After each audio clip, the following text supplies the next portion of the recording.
Good evening.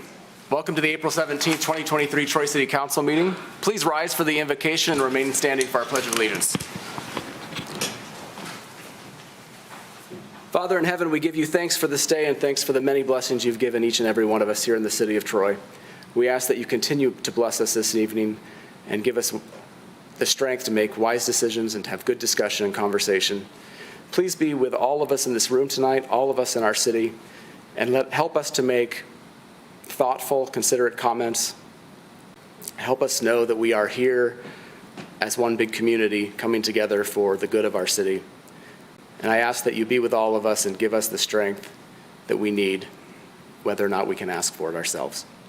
Lord, please be with our first responders, our police officers, our firefighters, our EMS workers, all of those who put their lives on the line, come together for our city to keep us safe, knowing that our number one priority in this city is public safety. We turn to you for your protection of them and know that we will be doing what we can from this position. Lord, I ask that you also be with those tonight who may be in need of your help but may not have the strength to ask. Please know that we are forever grateful. In Jesus' name we pray. Amen. I pledge allegiance to the flag of the United States of America and to the republic for which it stands, one nation, under God, indivisible, with liberty and justice for all.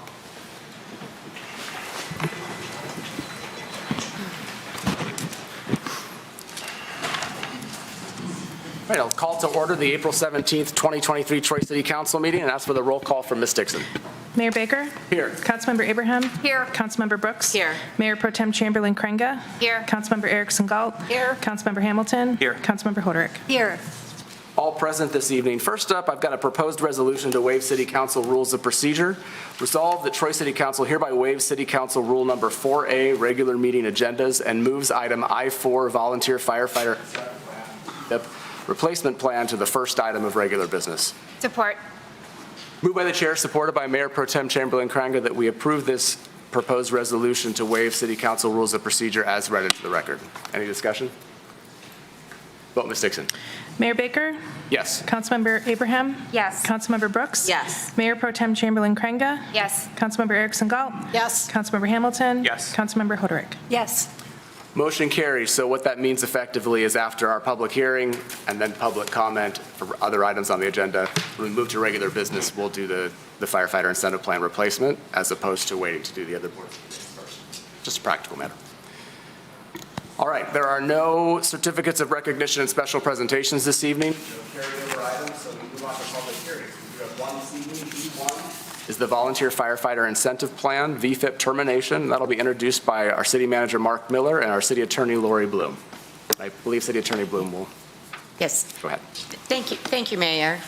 What you have before you, Mayor, is a resolution, a proposed resolution to terminate our volunteer firefighters incentive plan, the one that has been in effect for quite some time, since actually 2014.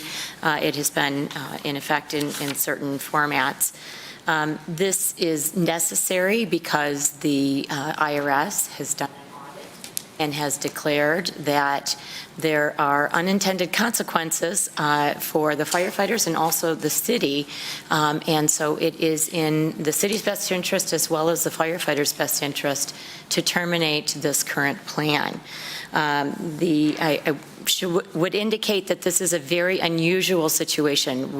There is no federal guidance that's specific to our volunteer fire department. There is no state of Michigan guidance that is specific to providing the type of an incentive plan for our volunteer firefighters that we've had in place and serving us so well since the 1980s.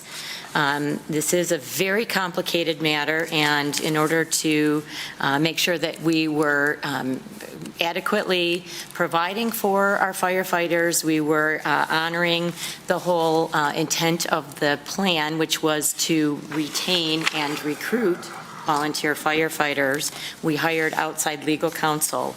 And I would indicate Miller Canfield, they have lots of different areas of expertise, which was actually very necessary for the whole deliberation and understanding. And Sam Kopaz, attorney, is present here tonight as well. If council members have questions, she's happy to address those questions that she has.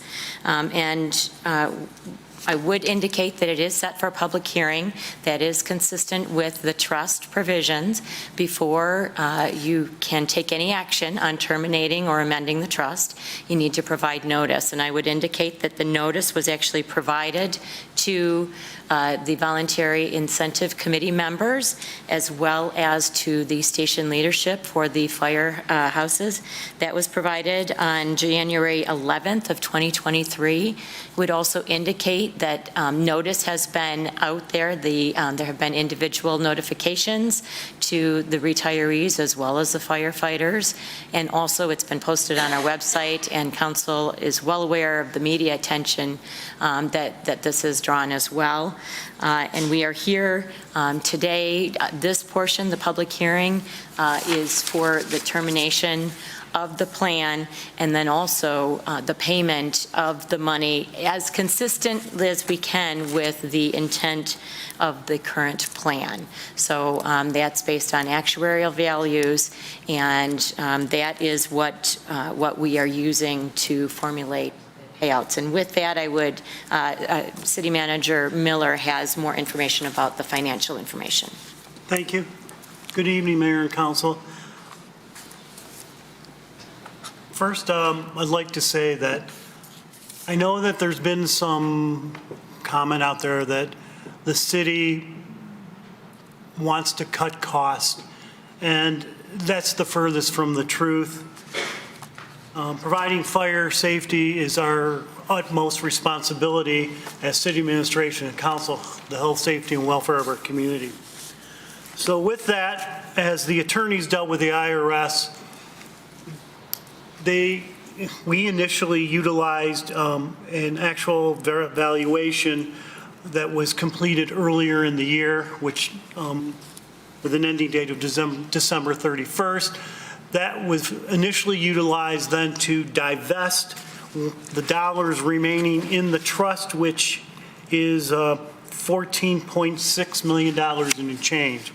So that a repayment plan was set up on a draft basis that way. That's what was initially delivered to the incentive committee, and that was not accepted very well, which we at city administration recognize. Our goal, once again, is not to cut costs, it's to retain firefighters and provide those firefighters a reasonable incentive along with the necessary tools to fight fires. So we sat down and we hired a secondary actuarial, and with that we also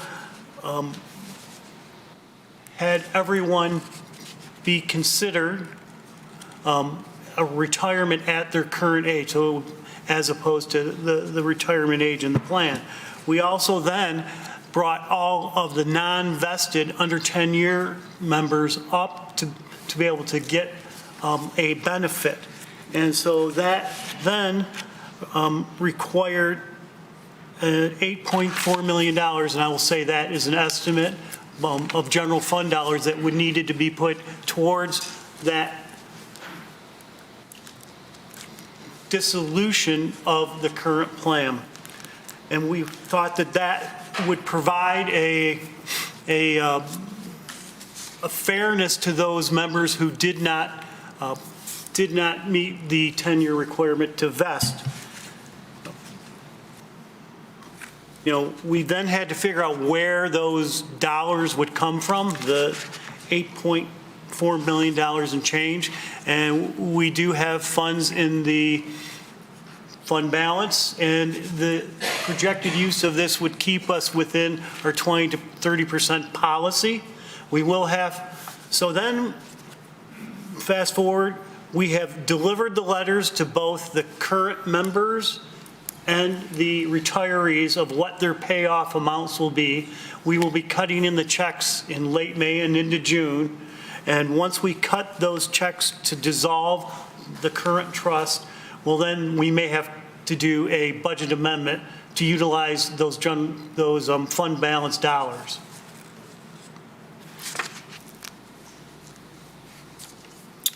With that, I think that that's all we have. I just would like to recognize that our CFO, Rob Melzak, is here. Our Controller, Deanne Erm, is here also. They're here to answer any questions. And one thing I would say is this is a very complex matter. I am not the subject matter experts. I'll readily admit that.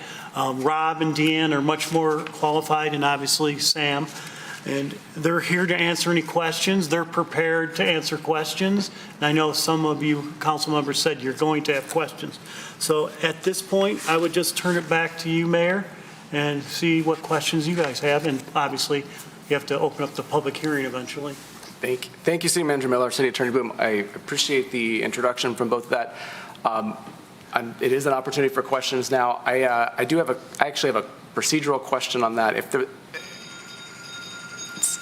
it's for me. Sam is outside counsel. Most of the conversations we've had with Sam have been privileged communications. My question is, if we ask anything tonight, obviously that it's not a privileged communication. Certainly I won't state anything, or we won't state anything that we learned in those closed doors, but I mean, what's the comfort level of Sam to answer any questions from a legal standpoint? That's my question, and I'm asking you first.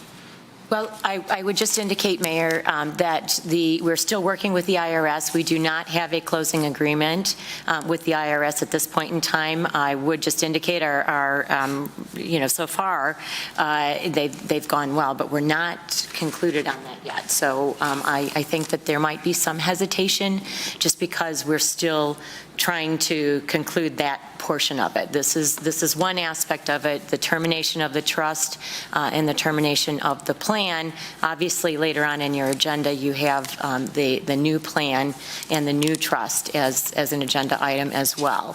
So I'm sure that, again, I would just urge, we can't disclose the information and what was discussed in a closed session. That would be a violation of the Open Meetings Act, and also might be misconduct in office. So, I'm sure that council is well aware of that. And, again, if there are questions that can't be answered, that is because the IRS matter is still pending. Okay, I got that? Makes sense? All right, I have a couple questions I'll start with. My first is, related to financials and the actuarials specifically. I know the answer to this, but I just want to, if we can have a little bit of discussion about it publicly here, about the firm that was used for the actuarial evaluations, how those were done. And City Manager Miller touched a little bit on how initially firefighters were looked at. It was more like a termination prior to retirement, and that was changed at some point to make it retirement eligible, and how that affected and how that worked with the actuarials. You speak to that, Rob? Sure. Thank you. Yeah. So we use GRS, which is the firm that the city's used for over 40 years. So it wasn't like we went and hired a different firm. GRS is known as the best municipal actuary in the state. I personally have dealt with them also in my role as a resident on the Sterling Heights Police Fire Pension Board. They are the best actuarial firm that we could possibly have. So when we contacted them about the closure of the plan, they said, okay, we will run you by individual, each person, the retirees, the actives, as if per the plan document, that based upon the actuarial results that we've been running each year, we're going to close down the plan. What that meant was the majority of the folks that are active would not have received any type of benefit until they were 60 years old. So knowing that, when you look at the actuarials, when we first looked at them, the numbers just were appalling. So we went back to them and said, hey, can you give us some options? And they said, sure. And so what they did was they said, okay, this is another way to run this would be as if we gave them the years on their age to make them eligible to retire. And what that did was that increased by about $5 million the amount that we are prepared to give it to the active. So we basically, let me see this approximately, went from 4.14 million to 8.75. So we more than doubled what we're proposing to you as the payout for these individuals. So we thought that was much more fair, much more in line with what the new plan would render. Can you speak to, in basic terms, actuarial math is complicated, I understand that, but present value benefits versus long-term and how that works and the discount rate and how that is played out a little bit? Do you know what I mean? The basics on how they come up with those numbers. Yeah.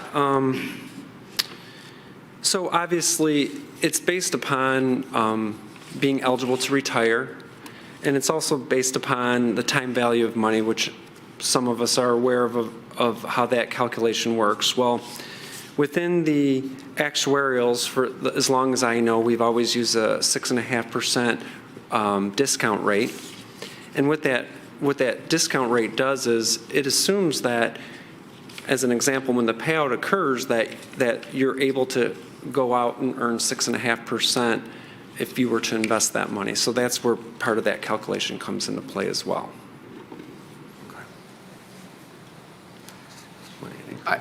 While you're up here, sorry,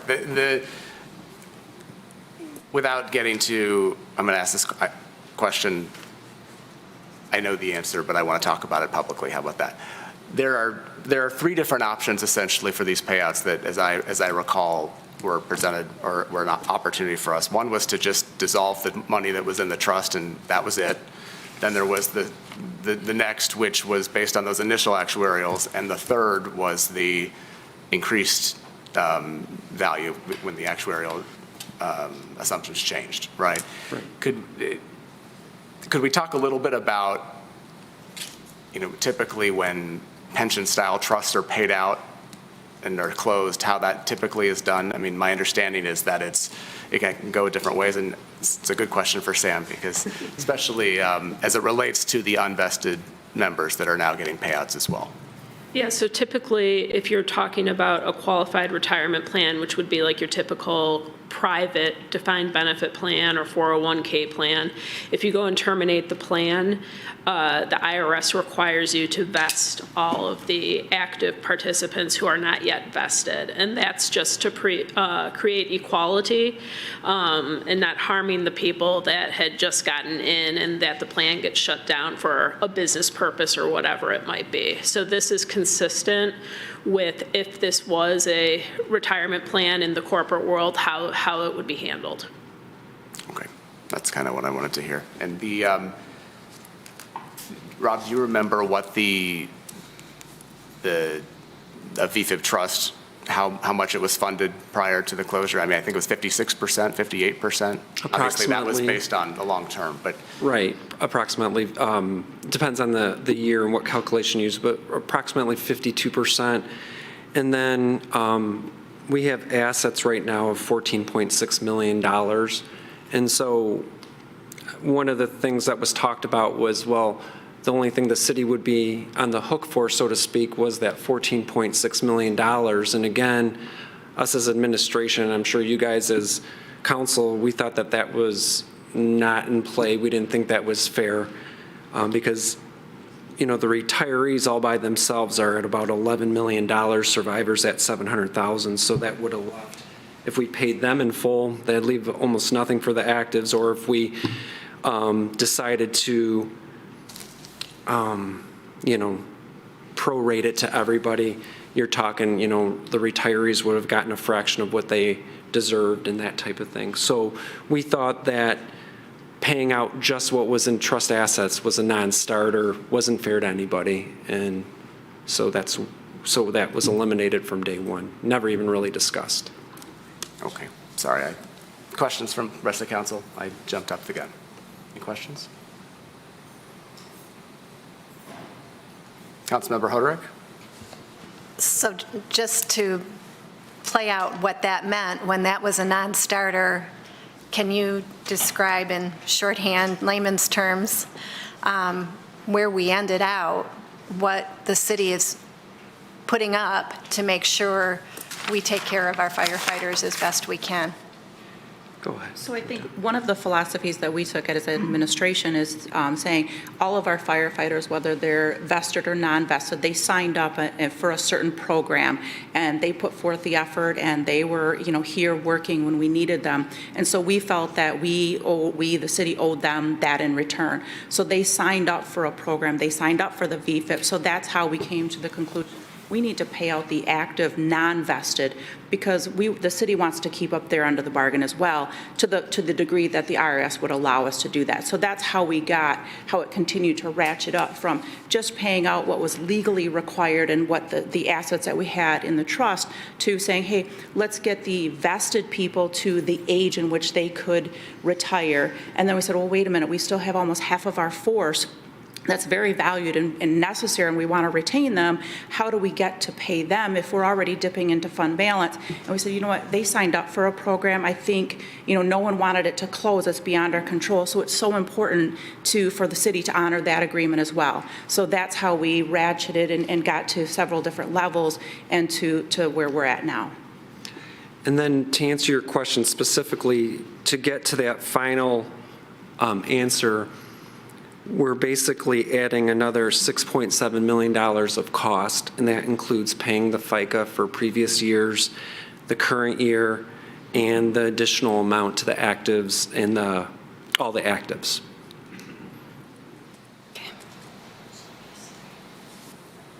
Any other questions? Councilmember Hamilton. So what is the final payout amount total altogether? $24.8 million. Okay, thank you.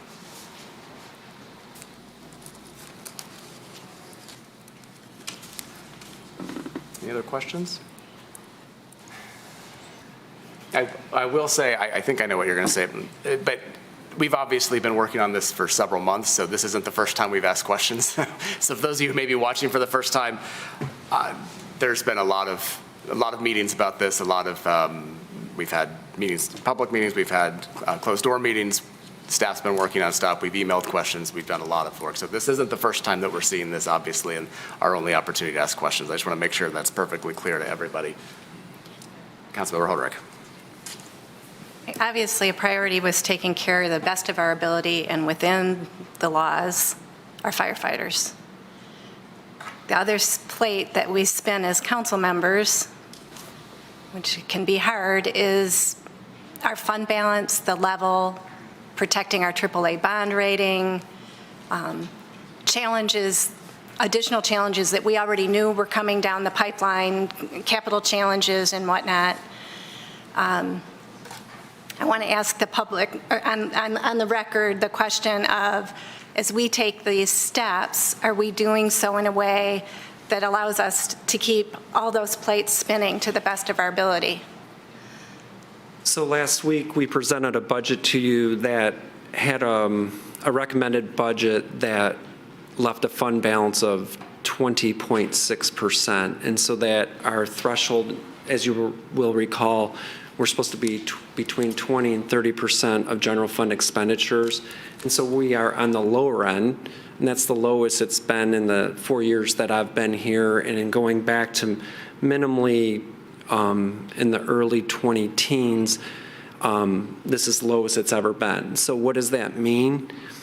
That means that, yeah, we're going to roll up our sleeves, Deanne and the finance team, myself, we're going to definitely continue to work with the department heads to make sure that, we do what we've always done, is make sure that we understand every expenditure that goes out.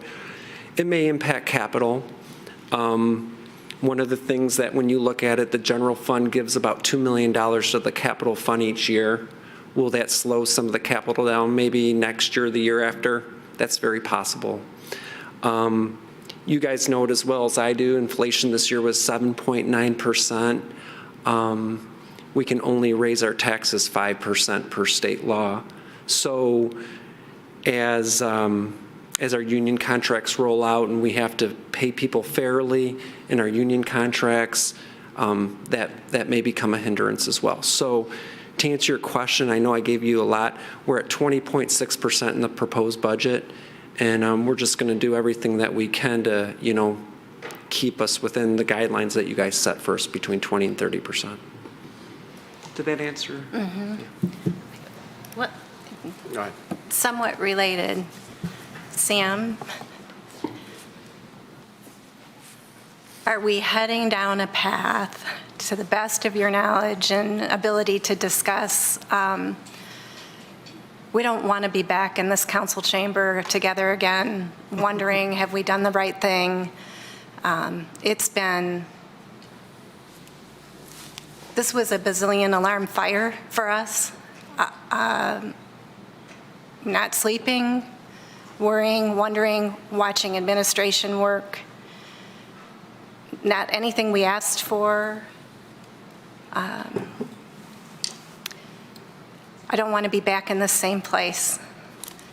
Are we walking down the right path that serves our community and our firefighters to the best of our ability?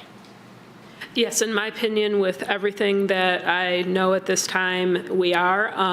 It's kind of a two-pronged question. So the first relates to, is closing the current plan the right option? And neither I nor Miller Canfield was involved with the design of that original plan, but I can tell you that it's a unicorn. It was a innovative idea, and the reason it didn't work was because the benefits are too rich to meet the definitions of what it was intended to do. So actually, the reason that we're here today is because the benefits that that plan was provided more than what the IRS allowed. So based on the conversations with the IRS, I agree that the best option forward for both the city and the firefighters in order to avoid adverse consequences down the road is this closure. And as Rob and Deanne and city management and the city attorney has already said, they've done everything in their power to maximize the payouts to all of the firefighters for their very valuable service. So that's, where we at with that. With respect to the new plan, this is not a unicorn. This is a type of plan that is very common, particularly more in the private sector, just because you don't have a lot of incentive plans in public employers. But this is something that the IRS sees on a regular basis. This is something that I see on a regular basis. And the tax construct of this plan is very black and white. So, no, I do not anticipate that you will be seeing us. I really do not want to see you again in 10 years. So I think that this is the best position that I can recommend for the city and its firefighters. Thanks, Sam. Councilmember Abraham. Just a follow-up for you, Sam.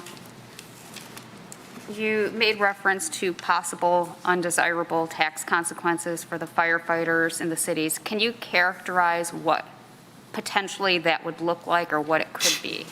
Yeah, so under the way that the current plan was structured, given that it didn't meet the constructs of what it was intended to, the IRS had preliminarily determined that this is a 457F plan, which basically means it's a deferred compensation plan.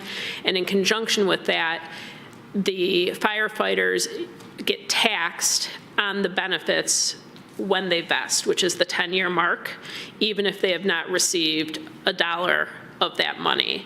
So, if a firefighter vests at age 40 after 10 years, they're going to get taxed on the entire present value of that amount and then not receive a penny of that until they hit whatever their age trigger was, 55, 60, whatever that might be. Thank you. Thank you. Additional questions? Quick Yeah, question. Councilmember Brooks. Thank you, Mayor.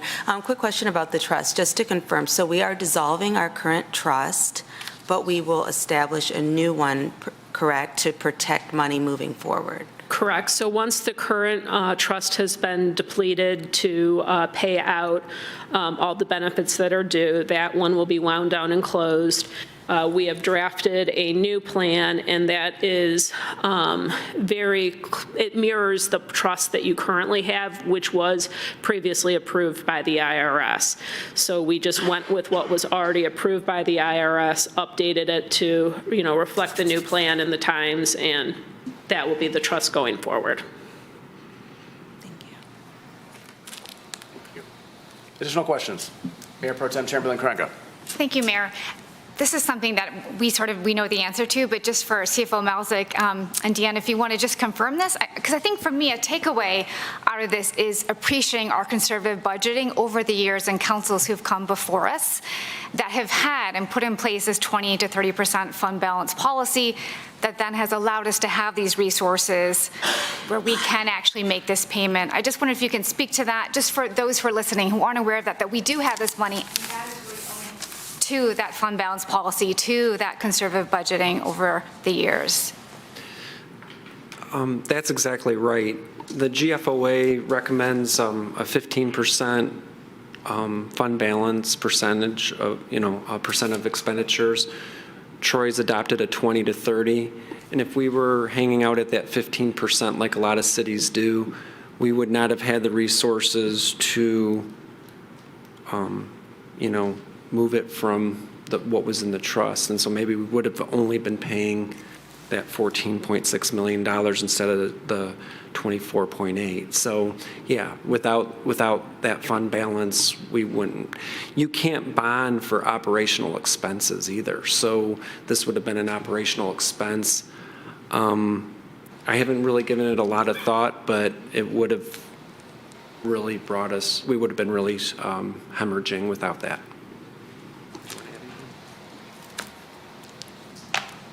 And again, this is what unassigned fund balance is for. One-time expenses, not ongoing operations, not to supplement other operational needs, but for these kind of hits. Absolutely, yes. Yep. Councilmember Erickson Galt. Thank you, Mayor. Just to clarify, you said that the city was going to be paying the taxes assessed by the IRS under the old plan. Could you repeat what that amount was? And just to clarify that neither the retirees nor the actives will be paying any back taxes? Sure. So the IRS, the city negotiated in December of 2022 for 3 years, 2019, 2020, and 2021. The city paid both the firefighters' FICA and the city's FICA cost, and it was approximately $480,000.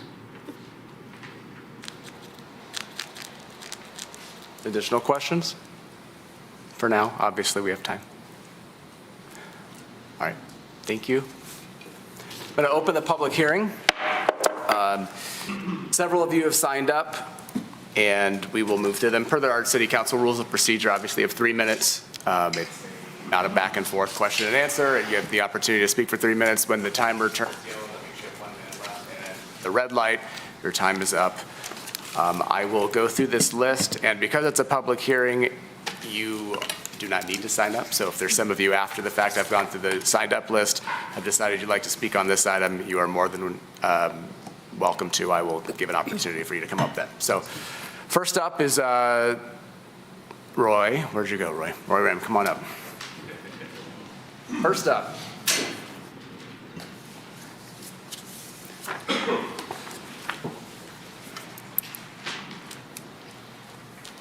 Thank you, Mayor. Thank you, Council. According to our last meeting here, it seems like you all made up your decision to vote the new plan in because it's not good for the city to go forward without a plan. How do you feel about the city going forward without a fire department? Because that's the way we feel as firefighters about your new plan. You said you have spent countless hours with our VFIP committee on this plan, and you were told that 80% of us agreed with it, but that is not the case. 80 to 90% of the time, the update was only on how the old plan was being closed out. There's very little news until the last meeting, which a final plan was proposed to us. None of us had voted on this as it was presented to us. It was a take it or leave it, because that's all the city is willing to do to go forward. I've been a resident for the city for over 20 years, a volunteer firefighter for a little under 5 years, been on the honor guard for the last 2 years. I'm ashamed of this board and the way they have undervalued their volunteer fire department. We as firefighters put our lives on the line every day. We spend over 5,600 hours a year on call and spend countless nights away from our families. We serve our community with pride and dignity, and now I'm asking you to do the same for us. Vote no on this plan and take some time to really listen to us, because of right now, we have no faith and/or trust in the city to do the right thing. Thanks, Roy. Next up is Jeannie Stoglin.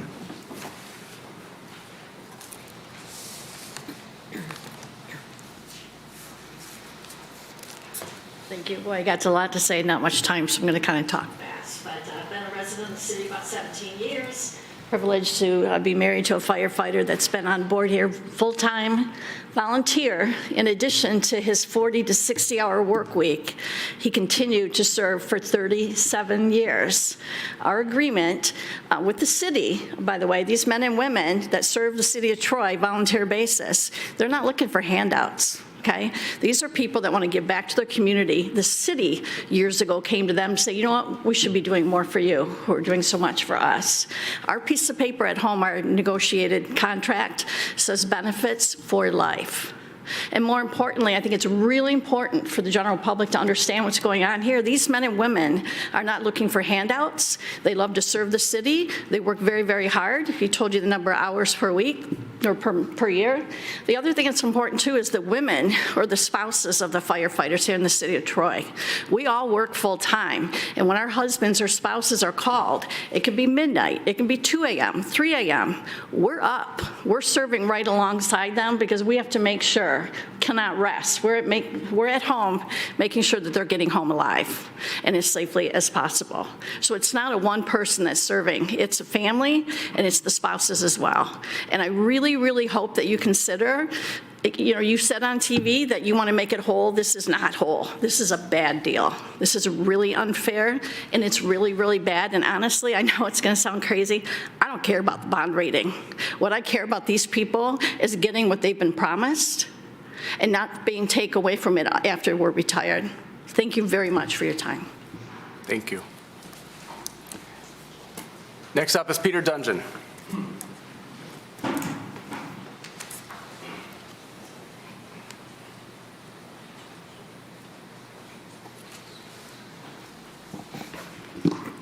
Mayor, City Council, last week I stood up here and addressed you all. I'm going to talk about the exact same thing I talked about last week, except for I was a little taken back by some of the comments that were given out to us about this misinformation campaign that was being pushed.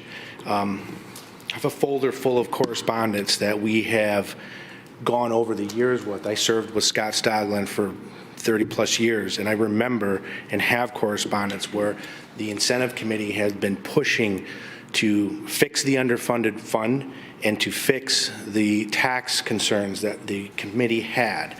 And the city manager knew about it. The fire chief knew about it. Their names are on that piece of paper, that document that I held up that was sent to the incentive committee. Claim to be surrounded by brilliant people, and no one yet could figure this out and prevent us from getting here. I hope that the firefighters are happy and continue to serve and move on with this plan. I'm retired, so it does not affect me, but it does indirectly affect me because I'm still a resident, and I know many of the firefighters that are still serving. 56% funded is embarrassing. If you had a personal pension at your place of employment that was 56% funded, would you stay there? Would you feel confident that your employer had your back and had your best interest at heart? No one could figure this problem out, and we have been pushing to get this fixed for years. Again, I said it last week, we shouldn't even be here. I understand the concerns of the new plan moving forward and the IRS tax considerations, but this could have been figured out before we were at the bazillionth alarm fire for the fire department. They shouldn't have to deal with this. The firefighters shouldn't have to deal with this. And you folks shouldn't have to deal with this. I feel that that level of funding is just an embarrassment, especially coming from the city of Troy. I know they can do better, and I know the funds have never been a true issue here. We're fortunate to have the funding that we have. And I just think that the fire department fell short when it came to the volunteers. Thank you. Thank you, Peter. Next up is Mark Gunn.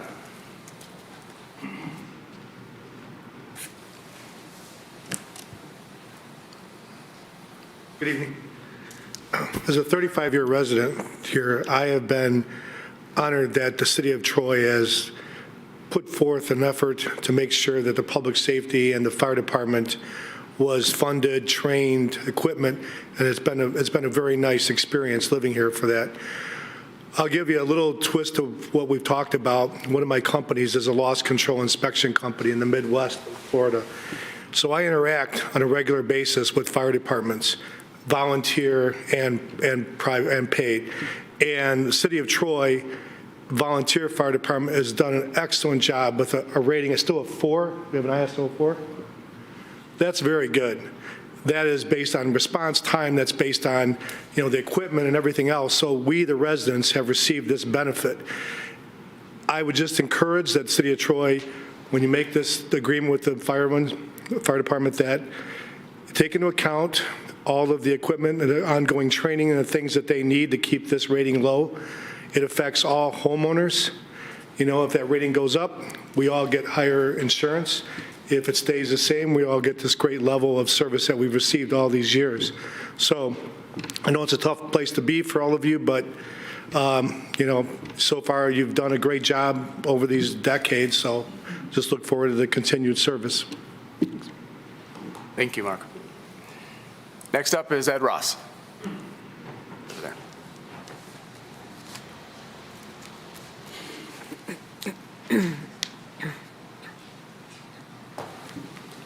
I know you're going to vote for this plan, and I said it's a bad one. Remember, the new plan provides a little fraction of the benefits that the old one does. You've created a situation that no longer provides benefits for staying extra months and years. Instead of people leaving after 12 or 13 or 14 years, they're going to leave at 10, knowing that they can't make it to 15. You vested unvested members and now have reduced that 75,000 to a prorated share that will be less than that. The new plan isn't much different than the draft plan, 24,000 after 10 years. You value the first 10 years of half of a post-10-year person. I sent David copies of how the other departments do this. Many are less than even this plan, but Troy has no comparison in size, scope, or responsibilities, and it's extraordinary. And so should the new plan. You're creating a retention problem. In the year I joined, we had 13 people in our academy from Troy. 6 are left today, and that's before all of this. This year we have 7 or 8. 4 have already quit. Our station is down 2 people. Others will follow. They will leave when the checks clear. You will not be able to replace numbers, let alone experience. So you have a choice to have no plan for a couple months and go back to something fair. Even if someone wanted to retire in the small gap of having no plan, they could simply sign out and de facto retire while they await a new one. You said you haven't seen an alternative plan, but I sent it to you. A 1-year stopgap plan that members of my station created. You can't say you haven't seen it. It's been presented. This is going to be your legacy. You're gambling your reputation in political office with chips from the citizens and businesses in this city. If response times go up, that's on you. If less people show up to a run, that's on you. If people leave, that's on you. You can't hide behind the IRS or Kishnick or anyone else if you vote for this. Last week, you said you were volunteers too. And I don't get offended easily, but that was insulting. You may be volunteers, but you're not like us. You're not on call 5,200 hours a year. You don't risk your life. You don't run into burning buildings or work on the side of a freeway with cars zipping by you at 90 miles an hour. You don't spend hundreds of hours a year training. You don't give up every Monday or Tuesday. You're volunteers, but you're not like us. So when you say you've got a plan for people who are so brilliantly smart, you didn't. The smart ones are the ones who you haven't been listening to or even avoiding listening to. The ones that are the true volunteers. And I want to point out your big lie that this was approved by the firefighters. It was not. for the people listening in this room, for the public who is watching, our VFIP reps from each station were picked years ago to listen in on conversations that you could barely get a cost of living increase. They were picked before most of us were on the station. You say you don't want to politicize public safety. What you're saying is that you lack the political courage to do the right thing. And you're afraid that someone rightfully is going to come along and run against you successfully in a pro-public safety message in November, and you're right. You'll vote yes, and we'll vote in people that support us, not just in words and pictures, but where it counts. Thanks, Ed. Next up is Rob Reed.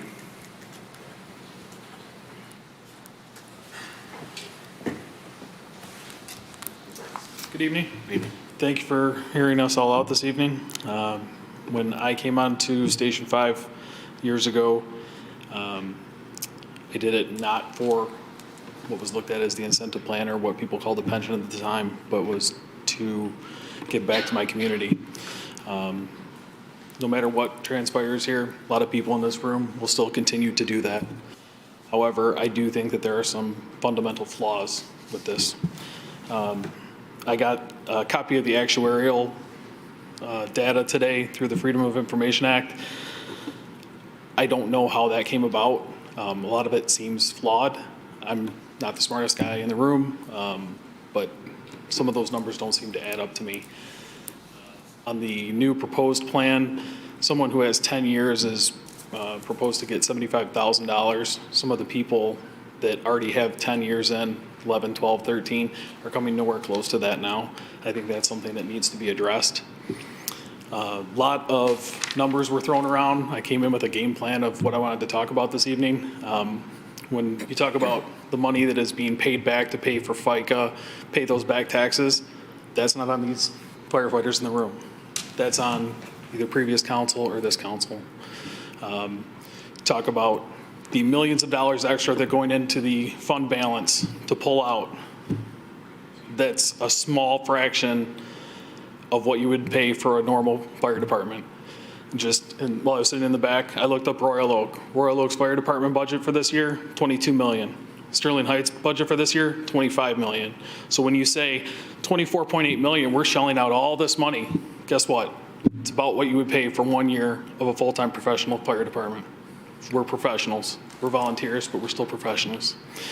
I know some things have been said about, we'll liquidate this plan, we'll put the new plan in place, and we'll talk about it and make corrections or things down the line. I want to tell you, I renovated my house in 2010. There's still a piece of molding from 2010 that I haven't addressed because I was going to fix that the next week. I think that's where we're at. I think go ahead and liquidate your plan, stick it in the general fund, and make a new plan and make sure that it's solid before you go forward. Thank you for your time. Thank you. Next up is Rocky Wachowski.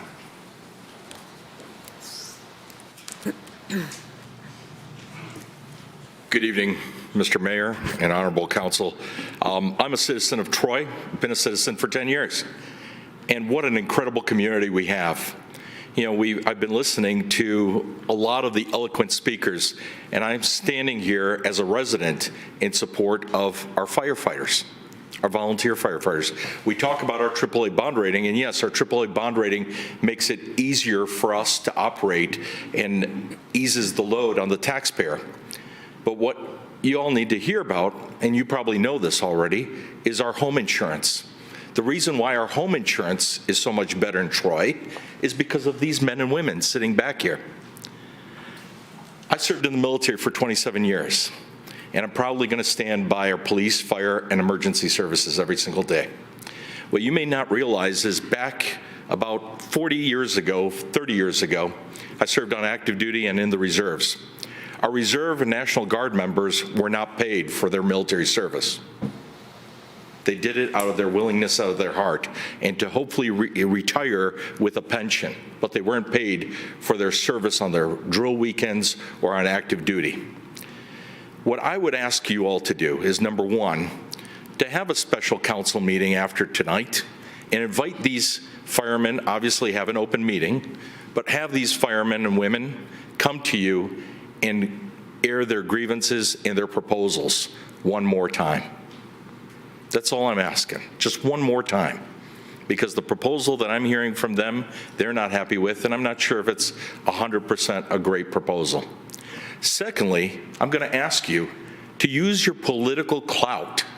We have enough Republicans, Democrats, independents, and vegetarians in this city that can contact our U.S. Senator, Gary Peters, and Senator Stabenow, our Congress people, not just who represent our congressional district, but all volunteer fire districts in the state of Michigan. This can't just be affecting Troy. And I'm not going to put the blame on you because I know that you're wrestling with a lot here. But let's take a step back, use our political clout, contact the IRS, and try to change the laws instead of hurting our men and women. I don't think that that's too much to ask.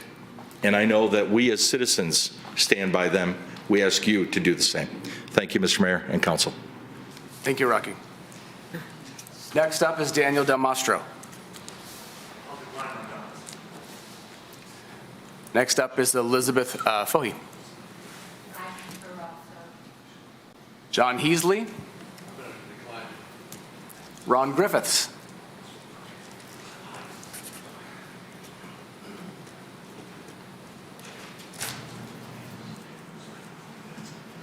Good evening, Mayor. Good evening, Council.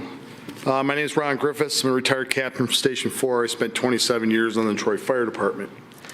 As many other retirees, we received our letters last week, and there was no information in those letters regarding the formula that you use to calculate the payouts. Will the city be transparent and provide information to the retired members in the future? That's all I have. Thanks. Thank you.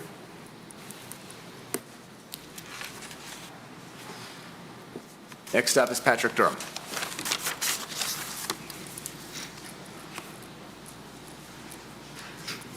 Good evening. I'm Patrick Durham, Captain at Station 4, also one of the incentive members who represent the members of Station 4. But I've also had the privilege of talking to a lot of different members within the city throughout this whole process. Bottom line is everybody's disappointed in this change. I'm speaking only to the closure of this current plan right now. I think the city, as well as us, would all agree we'd prefer to keep the plan as we have it. The biggest issue I have, the majority of the members have, is the transparency. January 11th, we had a meeting where we were told all this information. The plan's closing, here's the new plan, and it was really presented as a take it or leave it at that point in time. At some point in time, we all understand that there's been this concern the IRS was going to come in and have issue with this plan. But at some point in time, 2, 3, 4 years ago, the IRS came in and said, we're doing an audit on this plan. And at that point in time, if the city would have came out and told everybody, we're going to have an issue with this plan, we're going to fight it, we want to keep this plan, you would have had 140 to 150 firefighters and retirees, on top of that, fighting along with the city, trying to save our plan. That's where we could have reached out to our politicians, at the federal level, at the state level, trying to fight the IRS together instead of just having it taken, behind the closed doors. With all that said, since we've been meeting, communication has been rough, I'll admit it, but we've made a lot of progress. The city's putting an additional $10 million with the FICA taxes, that's significant. That's bringing everybody up to whole. We would be getting a payout of half the amount if that didn't happen. Bringing our retirement age from 60 down to what it should be in that 50 to 55 range, that's huge. Again, the active members would have been getting a fraction of the amount that they're getting right now. While I think all members agree we don't want to see this plan close, I think the city has put their best foot forward in making sure that everybody's paid out properly. And I know a lot of time was spent on that as well, both on the city administration end, council, Mayor Baker attending all the meetings, and then we appreciate at least the effort in trying to close this out properly and thinking about the members. And I would say the majority of the members agree with that. Thanks. Thank you, Pat. Yep. Next up is Al Soriano.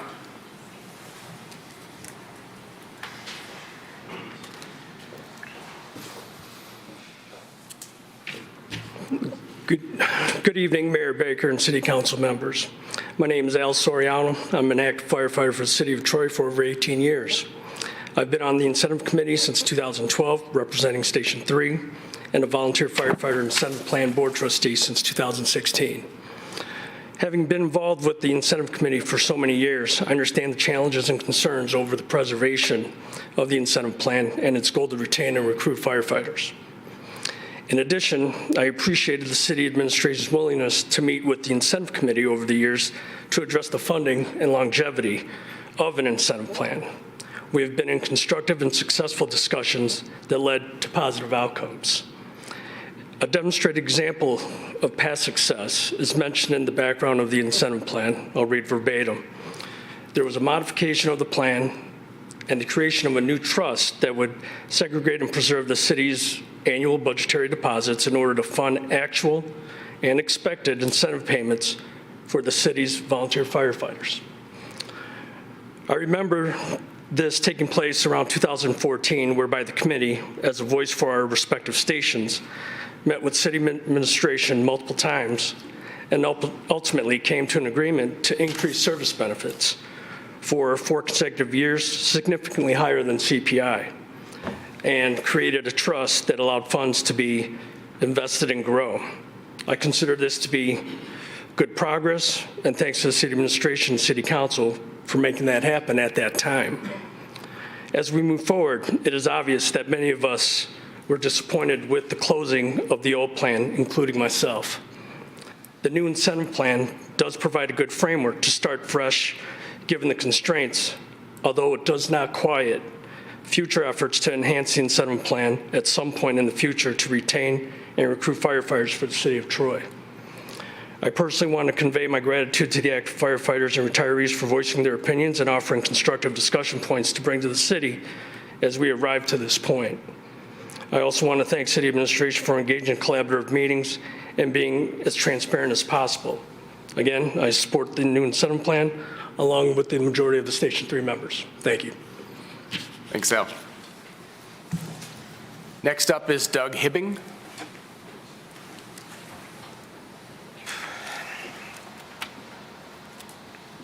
Good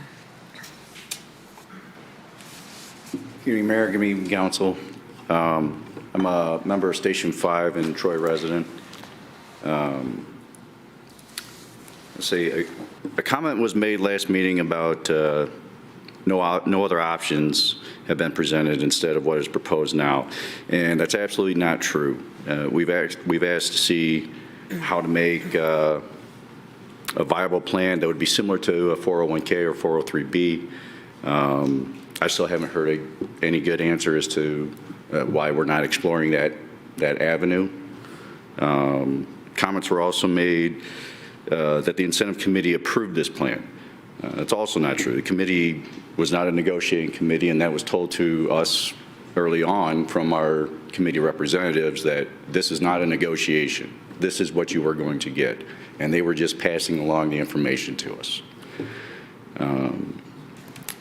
And then I'm also not sure where some of these percentages and numbers are coming from when you're referring to the most of the firefighters, the majority of the firefighters, or even 80% of the firefighters that are agreeing with this plan.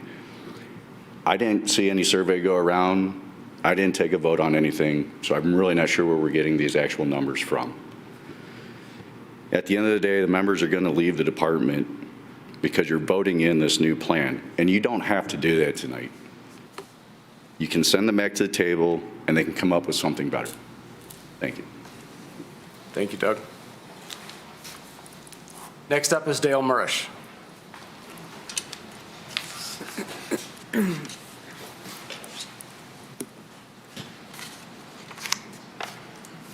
And my name is Dale Murish. I'm not an expert on this, but I do know that our volunteer fire department is excellent, and that was one of the reasons why we moved to Troy.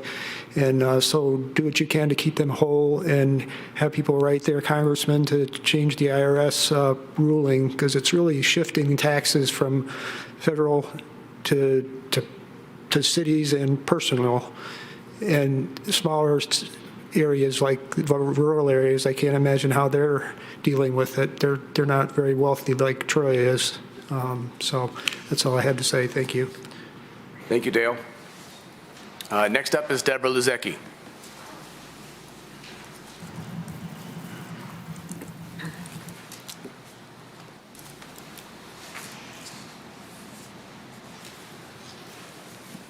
Hello, guys. My name is Deborah Luzecki. I have lived and worked in Troy for almost 40 years. I'm asking for a no vote and some more time spent with this. I'm in receipt of a letter between Mark Miller, acting as the city manager at the time, and the volunteer firefighter and Senate committee members dated 10 of 2018. Mark states after reviewing their several requests for a meeting regarding their concerns of the underfunded trust, this terminology I got from Mark's letter, all terms agreed to between the firefighters, and I'm going to say from going forward, the Voluntary Firefighter Incentive Committee, I'm just going to do VFIC if that's okay. Okay, and the city's previous administration had been met as of July of 18. He understood that in 2014 and previous years, the previous administration had worked to formalize a VFIP and establish a trust. He could not find evidence showing there would be ongoing negotiations and between them and the city going forward.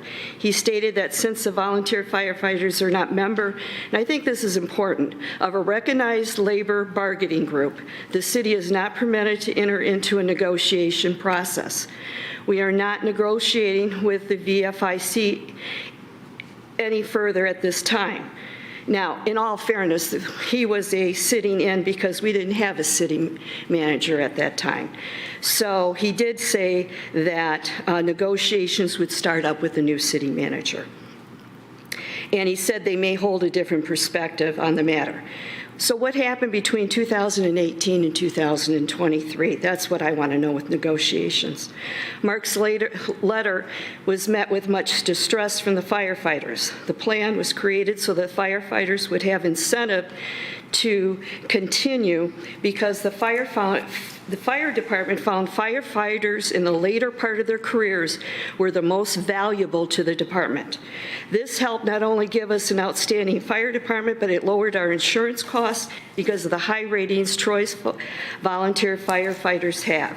In 2022, a survey was sent out from the city to about 2,000 residents wanting to know one of the questions were, would you favor paying more money for better police and fire services, along with several other questions. Results were given in a city council meeting after that September 22nd. Forgive me, but because of illness and death of my mom, I haven't kept up with the city meetings in the last 2 years, but this caught my attention, and several of you know me. So I haven't had time to go back and listen to it, so forgive me if I don't know all the information on there, but I will be going back to look at the meetings to see why that was. But I'm just curious why that question went up. And am I out? Your 3 minutes is up, Deb. That's okay. Thank you very much, guys. I support all of you, and I know you're going to do the best job. Thank you.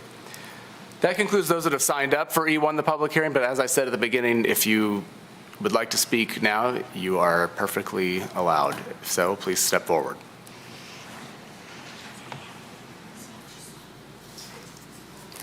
All right. Oh.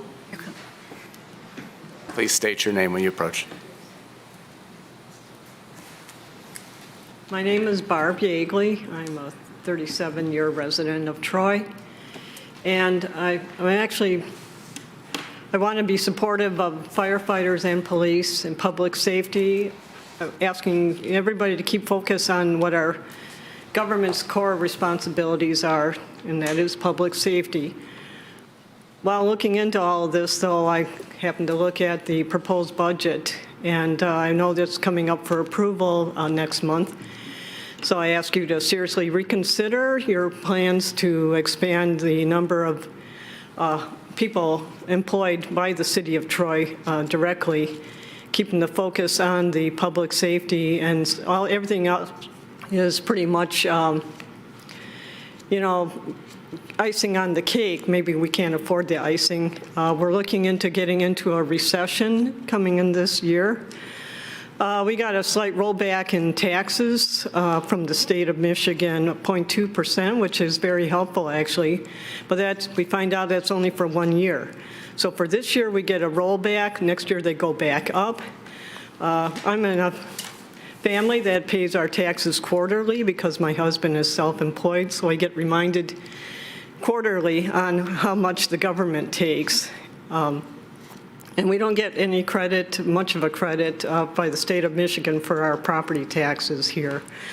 So you might reconsider privatizing the buildings inspection department and go back to what we did in 2009 to have contract services. So that is usually proven to be cost effective. That's what a previous council and city management had to do in order to preserve the financial solvency of our city.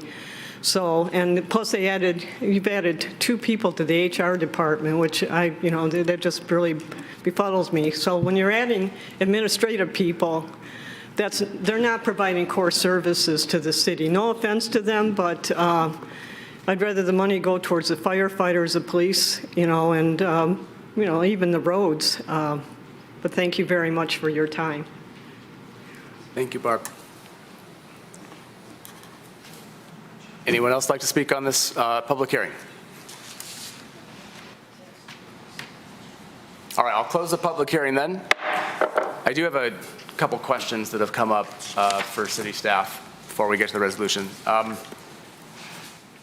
One of the questions that I'd like answered, and I think it's a Sam question, but the question is, would the IRS allow us actually it's a couple questions. Would the IRS allow us to keep our current existing retirees in the system that they're used to with the payments, the monthly payments, and segregate out those who hadn't retired yet, essentially keeping 2 plans? That was not the IRS's recommendation. The same tax consequences would still be there, so all of the current participants would be taxed when they were vested as opposed to when they're receiving payouts. And so the IRS's recommendation was to close the entire thing out. And my question was, even so, it was an all or nothing, is what, not getting into specific negotiations and closing agreements, but my understanding is that we weren't allowed to segregate it. We couldn't. Is that correct? That was the negotiated finality? That was the discussion to terminate it for everybody and start fresh. Okay. And then one of the questions came up about 401k style plans or 403b. Can you speak to, if you can,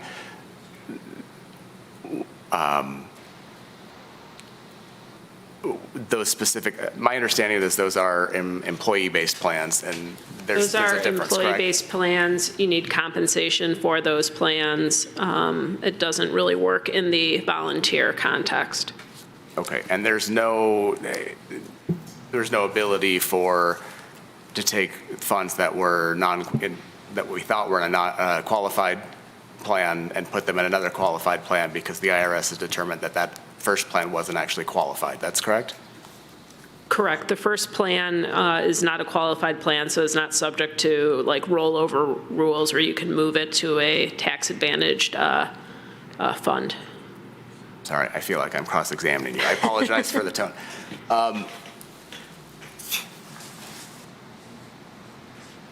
For city administration, were the retirees in their letters, I didn't see the letters they received, did they receive the assumptions that the actuarials used or any specific data, or was it just a number? Can you talk to that a little bit? The letters that were mailed out to the retirees, the information contained within that was the age of the actual retiree as of April 30th of 2023. If they had a spouse, the age of the spouse at April 30th, 2023. the annual pension amount that they're currently receiving, as well as the option that they selected at the time of retirement, whether it was straight life, 100% joint and survivor, or 50% joint and survivor. And those were the numbers and the qualifying factors in which were used by the actuaries for the calculations. So that was contained within their letter. Is there a means available for a retiree to see an actuarial report or something more than just what was provided for them in the letter? I don't know if we have an actuary report for each individual. I think it's a listing, and obviously that has been requested. That is, under FOIA, and that has already been produced. But it's cumulative. It's everybody. It's not individualized. Right. I'm just trying to see if there's a way for someone who's receiving that information to have bigger context. And we've talked about this in the past somewhat. I'm just trying to figure out if there is a way. I mean, I understand the actuarials didn't put out a report for each individual person. Correct. As the city attorney suggested, that the city did receive an Excel worksheet from Gabriel Roeder stating individuals' last name, first initial, and those parameters in which I just described in an Excel sheet. And then the letter that council had drafted with the city manager's signature, I took those numbers from the sheets from Gabriel Roeder and put them on the letter for mailing purposes. Just to be clear, that's legal counsel, not city counsel. I'm sorry. I'm so sorry. Yes, legal counsel. We didn't draft I meant to say city attorney, but I got No, that's fine. That's fine. You understand my question. It's a legitimate question. I know that there's been. I just don't want to leave. I've seen numbers and names and lines. That's my point. I want to make sure that there's That's a all full. that I have. I know, but I know there's been a lot that's gone into that. And typically with actuarial reports, if it's an overall report, there's a full plan, or there's a full document that explains a lot of things, I think. I see Rob looking down back there, but I don't know if, I'm just trying to figure out what's the way to make retirees understand a little bit more about the assumptions of where their numbers came from. My understanding also is that were based on the same actuarial firm and assumptions that have been used to determine their benefit all along. Is that correct? Correct. The Gabriel Roeder's been the city's actuary for 42 years, and as Rob indicated earlier, that they're the major actuarial calculation firm in the state of Michigan for pension systems. We do not have any, aside from the list that we just discussed, we do, however, have the 42nd annual actuarial evaluation for the entire VFIT, for the entire group, and that was as of 12/31/2022. Then we asked them age everybody up to April 30, 2023. So we have the actuarial calculation, the draft, which I believe is posted on the city's website, and it is from there then the listing of people's names. But the actuarial calculation is only annual as of 12/31/20. Okay. Any other questions?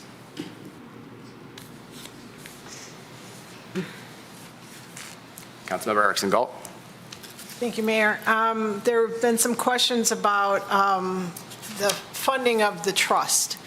And is there a way to do a summary of how the trust has been funded? Is my understanding that was actually established in the 2014 plan, is that correct? Lori, do you know when it was? It was 2014 originally. It was amended in 2016. It was also amended in 2020.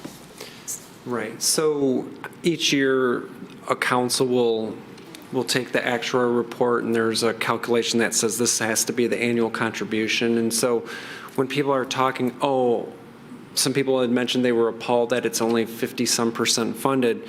You got to remember, it was just 2014 when it was at 0% funded. So the city's done a great job of actually getting it caught up to be over 50% funded. The issue from there is actuarially, if it weren't for the IRS, we had closed down what's called the amortization period, and I might be getting in too many of the weeds, but what we were doing was over a 23-year period as of this past year, we were going to have the plan fully funded. And so what it happens is each year you take the funded portion and divide by 23. Then the next year it's 22, then 21, et cetera. So the idea is over a period of time, you'll be fully funded. We didn't expect the IRS to close this plan, and so that's why it was only funded at 50-some%. I do know by looking at some of the old records, councils in the past have actually taken extra proceeds and made more funding into the trust than what was actuarially determined. So that's how the city got to 50-some% very quickly. Additional questions? Okay, thank you.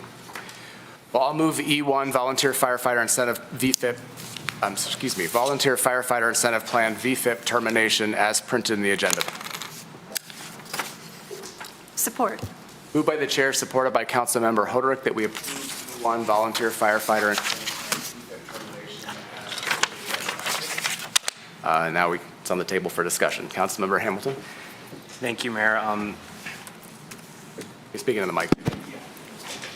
It's unfortunate because a version of the former plan, the plan that we're voting to terminate here, has existed since 1980 for 43 years, before I was born.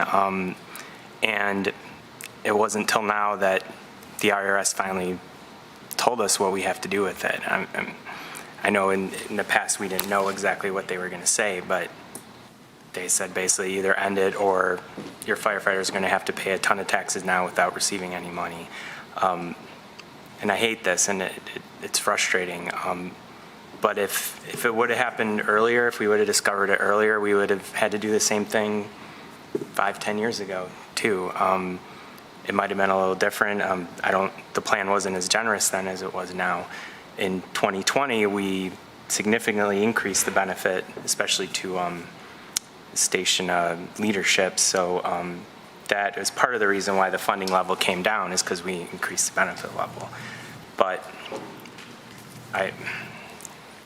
we basically have to do this to avoid really bad consequences for the firefighters. And I'll discuss more when we talk about the replacement plan and more comments I have. But this one, we really don't have much of a choice. And I'm happy we, to our ability, made it whole to provide $25 million paid out to the mostly to the firefighters.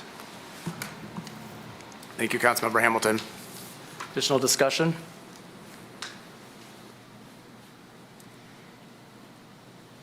Councilmember Abraham. Thank you, Mayor. I think all of us in this room can agree that we're not in a place that we want to be in today with this current plan. No one wishes for an IRS audit. No one wishes to engage tax attorneys to fight an audit. No one wants to be in the position where you have to close out a plan or pay significant financial consequences. There is not one person in this room that desired that outcome.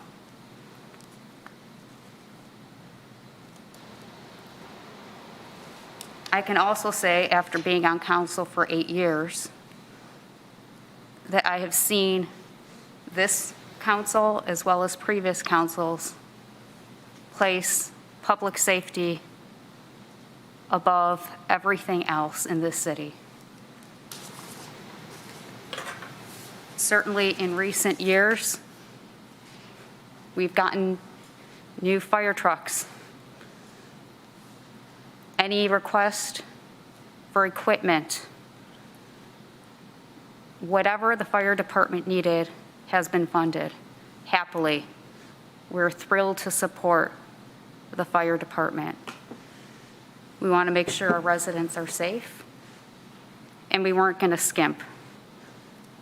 And we're certainly not going to skimp now as this plan is getting closed out. No one wants to close out this plan, but it's the position that we're forced to take. It's the best of all the undesirable outcomes.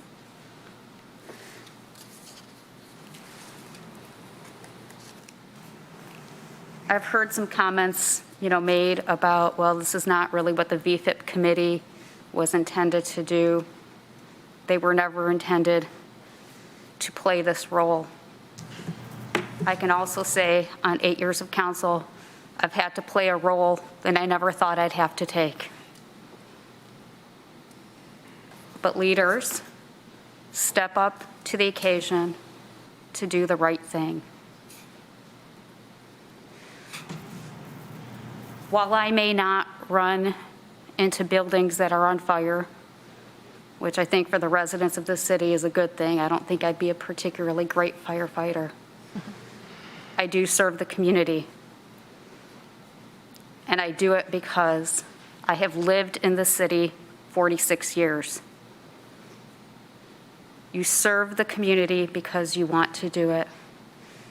And if there's any ancillary benefit beyond that, that's icing on the cake. So yes, I don't understand the dangers and the rigor, but I can tell you, I have taken my hits, as has my family, because they serve as well, and they've served for 8 years just as I have. Again, not the same, but it is a service, and it's one that we all take very seriously. Don't get really paid for it either, but that's never been the reason to run or to serve.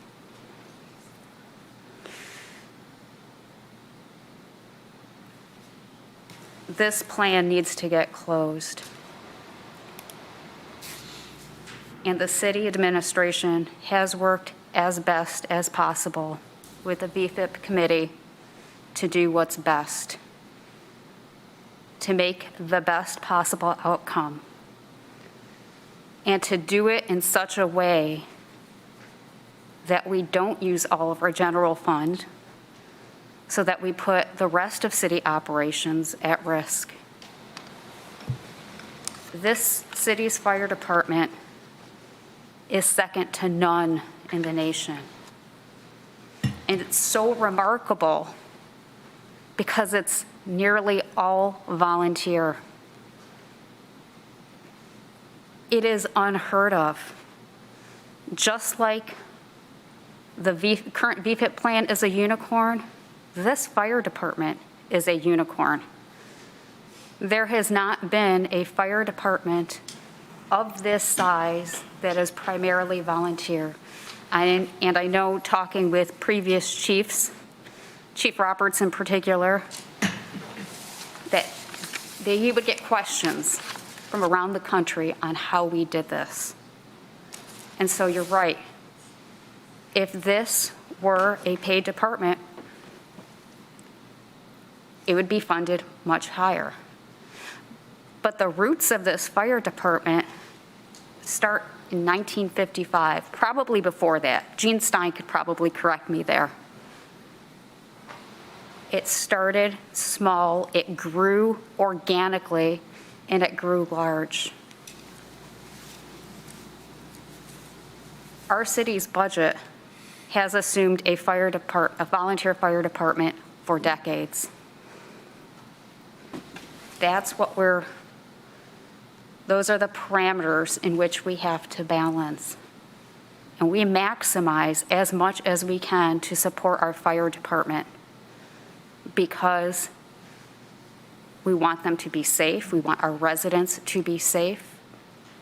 And the fact that we can be at an ISO 4, and I think they just changed the parameters of how they did ISO ratings. It used to be a 3, but I think we're at 4 now because they've changed the definitions, is remarkable.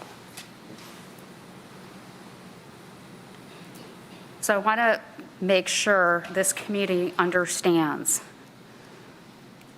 that this council and councils before it have always stood by public safety, and that this measure that we are taking tonight is not a cost-cutting one.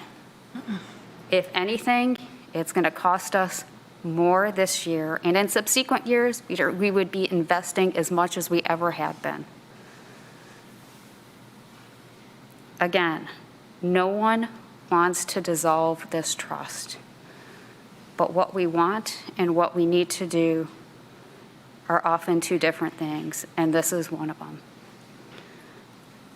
I'll reserve my comments about the new plan when we get to I-4, but I think this is something specific to, again, the termination of this plan we have to do.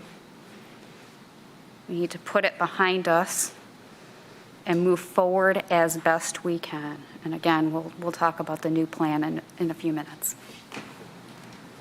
Thank you, Councilmember Abraham. Additional comments on E1 or discussion?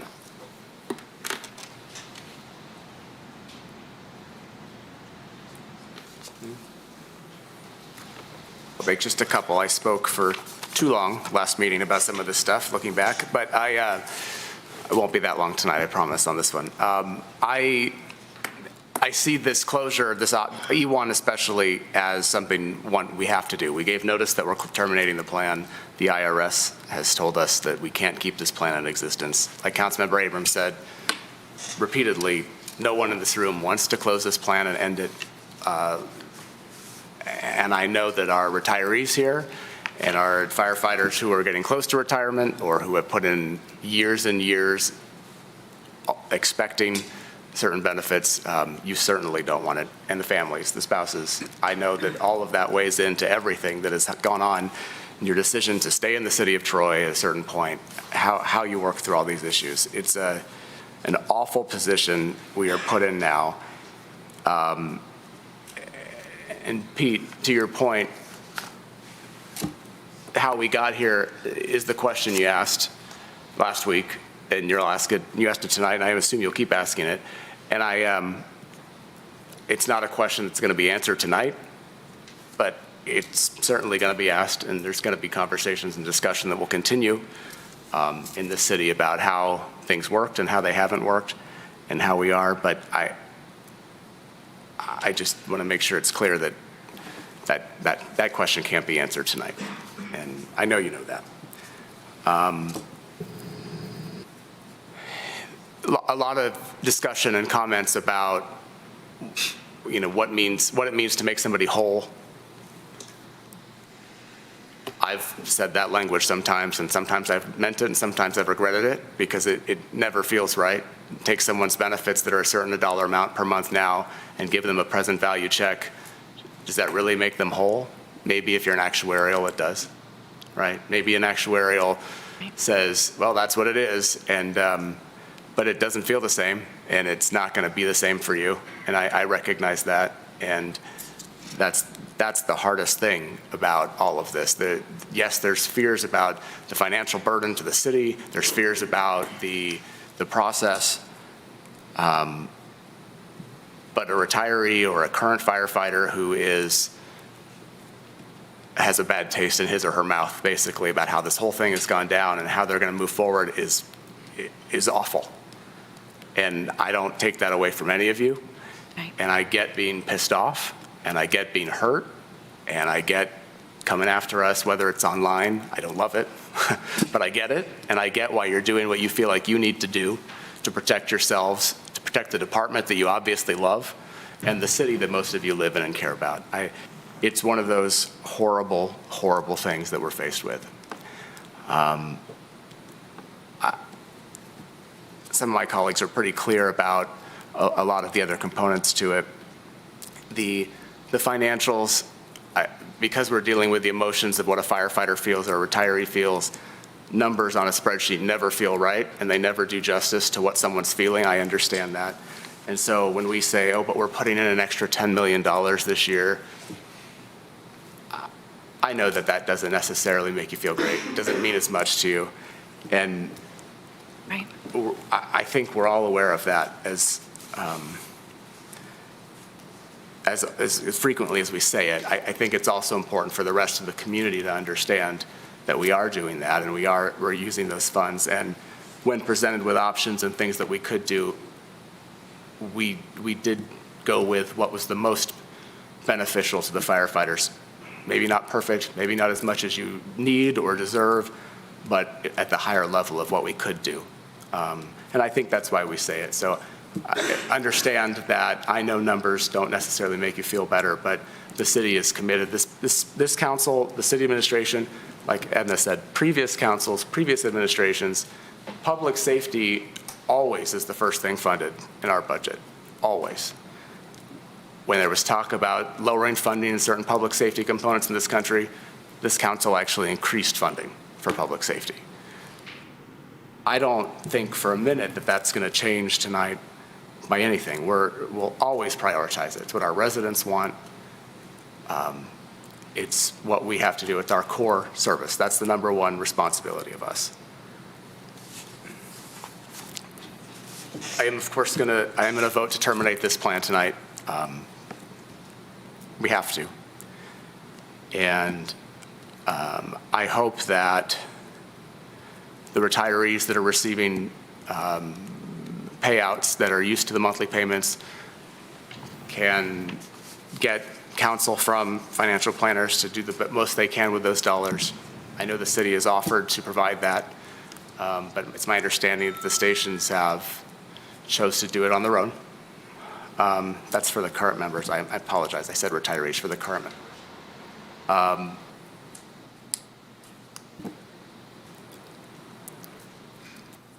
I hope we can get past this as a city and that we'll move forward in a direction that people feel heard, people feel respected, residents understand the value our fire department does provide to us as it relates to their insurance rates, and just the good people that are in our fire department. I say it frequently. Everybody's got a neighbor who's in the fire department or has served in the fire department, and they're some of the most well-loved and well-respected people in our community. I know that will continue, and I look forward to continuing to listen as we talk about the new plan in the next discussion, but certainly you have my respect, and I know this is awful. So I give it all to you for dealing with this and the way it's been handled from your perspective. I understand the frustration, and I appreciate you more than ever. Vote, Ms. Dixon. Councilmember Abraham? Yes. Councilmember Brooks? Yes. Mayor Pro Tem Chamberlain Krenga? Yes. Councilmember Erickson Galt? Yes. Councilmember Hamilton? Yes. Councilmember Hoderick? Yes. Mayor Baker? Yes. Motion carries. That concludes public hearings this evening. Next up on the agenda is public comment for items on the agenda from Troy residents and businesses.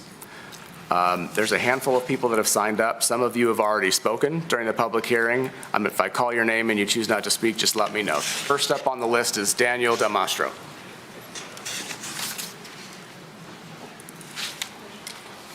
Mayor, people leaving, and we would comment on this plan.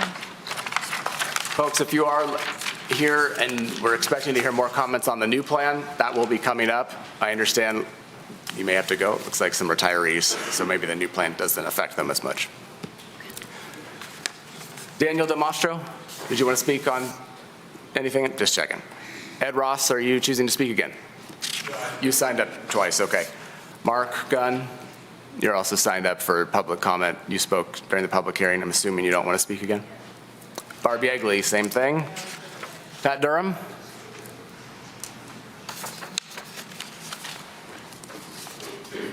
I'm going to speak to the new plan now. Yeah. I don't know if this is the appropriate time or if there's another. Okay. This is the time. This is the time. Yeah, All right. sorry. So again, Patrick Durham, Captain Station 4. I just did want to point out, we have 5 of the 6 members of the incentive committee here tonight. One member couldn't join because he is currently at an Officer 1 class. So getting much needed training, valuable training. You've heard from a number of members tonight. We speak for the majority. I've heard 80%. I don't know where that number came from either, but I will say, the majority of the members at my specific station I've spoke to, and they do support the new plan. Again, nobody's happy. Nobody's happy with change. Change sucks. The fact that we had to move out of that plan is, it's uncomfortable. But what I do want to talk about is some of the things with the new plan, and and forgive me, Lori, I've heard the term negotiate thrown around a bunch, and we don't negotiate, but I don't know what the last, 3-4 months have been, especially all the way up till Friday morning, fixing some additional things in this plan. I think I was on the phone for 2 hours in Dayton, Ohio, trying to, get through one last change that was kind of caught us off guard. But let's talk about, the old, or the original, and I'm going to make this quick, the original proposal. The 10-year milestone, $24,000. The members that were not vested were not getting any payout in the VFIP plan. Okay. Since that has been proposed, we've changed that to a $75,000 payout, which is a 212% increase for that milestone alone. That overall plan increase for all milestones, that was only 15%. So we directed most of the money to that under 10-year milestone, as well as they got paid out with the VFIP. So that was a large increase to help incentivize our under 10-year members to stay. We added a 15-year milestone because there are a lot of members that didn't think they could make it from 10 to 20 years old, or 20 years on the department, depending on if they joined at an older age. The latest thing, we just got the annual raises tied to the CPI. That was something that was in the original plan. Now it's tied to the CPI with a 5% cap, the same verbiage as before. So there was a significant increase to the value of the new plan. It is a good plan. I think if that had been the plan from the get-go, from the inception of Troy Fire Department, I think all members would agree and be happy with it. I think it's going to incentivize our members to stick around. I've already heard from some that say, yeah, this is going to work out. Quick thanks to City Administration, City Council, Mayor Baker again for sticking through all those meetings. I know a lot of long hours were worked in that, and thanks to the Incentive Committee. Thank you, Pat. That concludes those that have signed up for public comment for items on the agenda from Troy residents and businesses. It's an opportunity for council administration to reply or respond. I'm going to say, hey, let's not do anything here. Let's talk about it on the next item. That's okay with everybody? Sure. Okay. There are no postponed items, so we move on to regular business. As previously advanced in the agenda, we move to I-4 first. I-4 is, you all know what it is, but I need to read it properly. It's the Volunteer Firefighter Incentive Plan VFIP Replacement Plan. That'll also be introduced by City Manager Mark Miller and City Attorney Lori Grigblum. So I'll turn it over to you, Mark. Thank you, Mayor and Council. First off, I want to thank all of City Administration for all the hard work on this, and also Sam assisting us. I think, excuse me,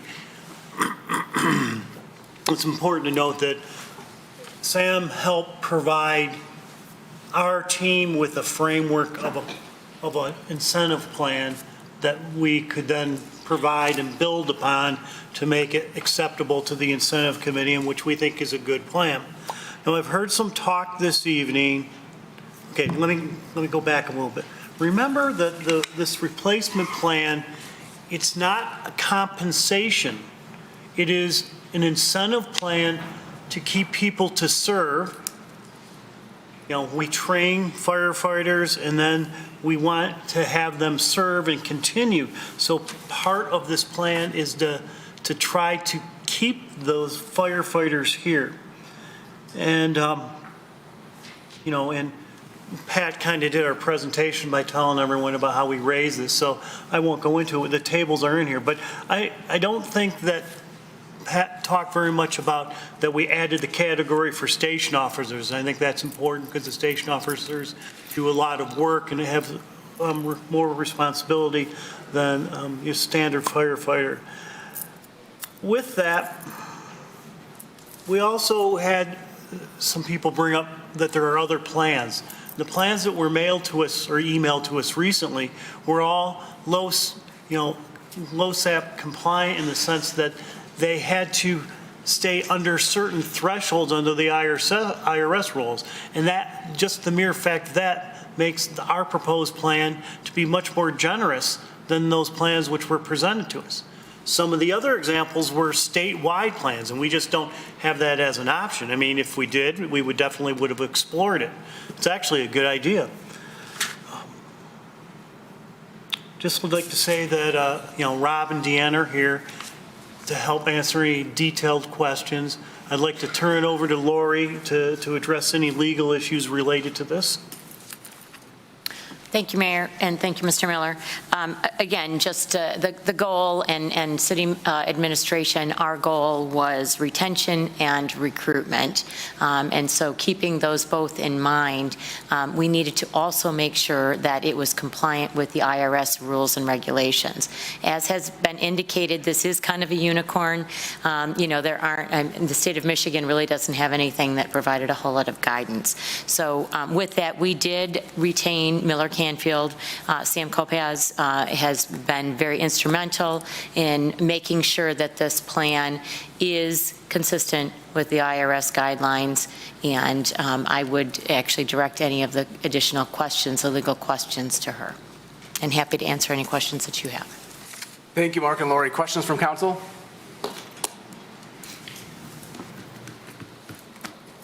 I just want to say something, that when you adopt a plan, you don't really know how it's going to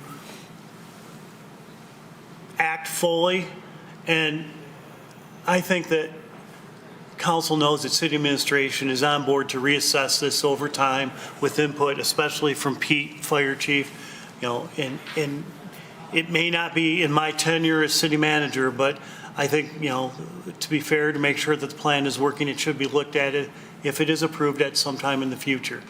But you need to give it enough time, maybe 5 years, to see how it, is playing out. Thank you. Additional questions? Councilmember Erickson Gall. Thank you, Mayor. If we've been urged by many people to vote no on this plan, I'd just like to have a sense of, from an operational or budgetary standpoint, is that even possible to vote no if we've already terminated the existing plan? If we were to go forward without a new plan in place, what would be the ramifications of that? I think Lori and I might both have a comment. I would say that it would be irresponsible on my part to not have a plan available. To have none of it, to have nothing would be irresponsible. I think it would jeopardize the current volunteer status. I think, again, that it's very important to convey the, council's commitment to providing some financial resources, again, to sustain our department. The goals are retention and recruitment of our volunteers. Is that it, Ann? Additional questions? Mayor Pro Tem Chamberlain Craig. Thank you, Mayor. This was just stated by Captain Durham, and I appreciate your comments. City Manager Miller, you also just stated this in so many words, but I think for listeners, for the public, it's just good for them to hear this again.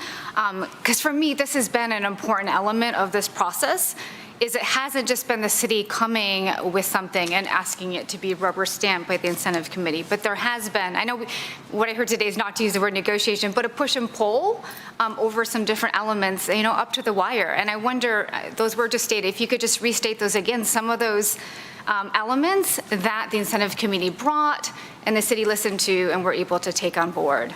So in January, when city administration rolled out the situation that we're in, and then there was a cost-type neutral proposed plan as part of that. We obviously got feedback from the committee and other firefighters that was not acceptable. Our finance team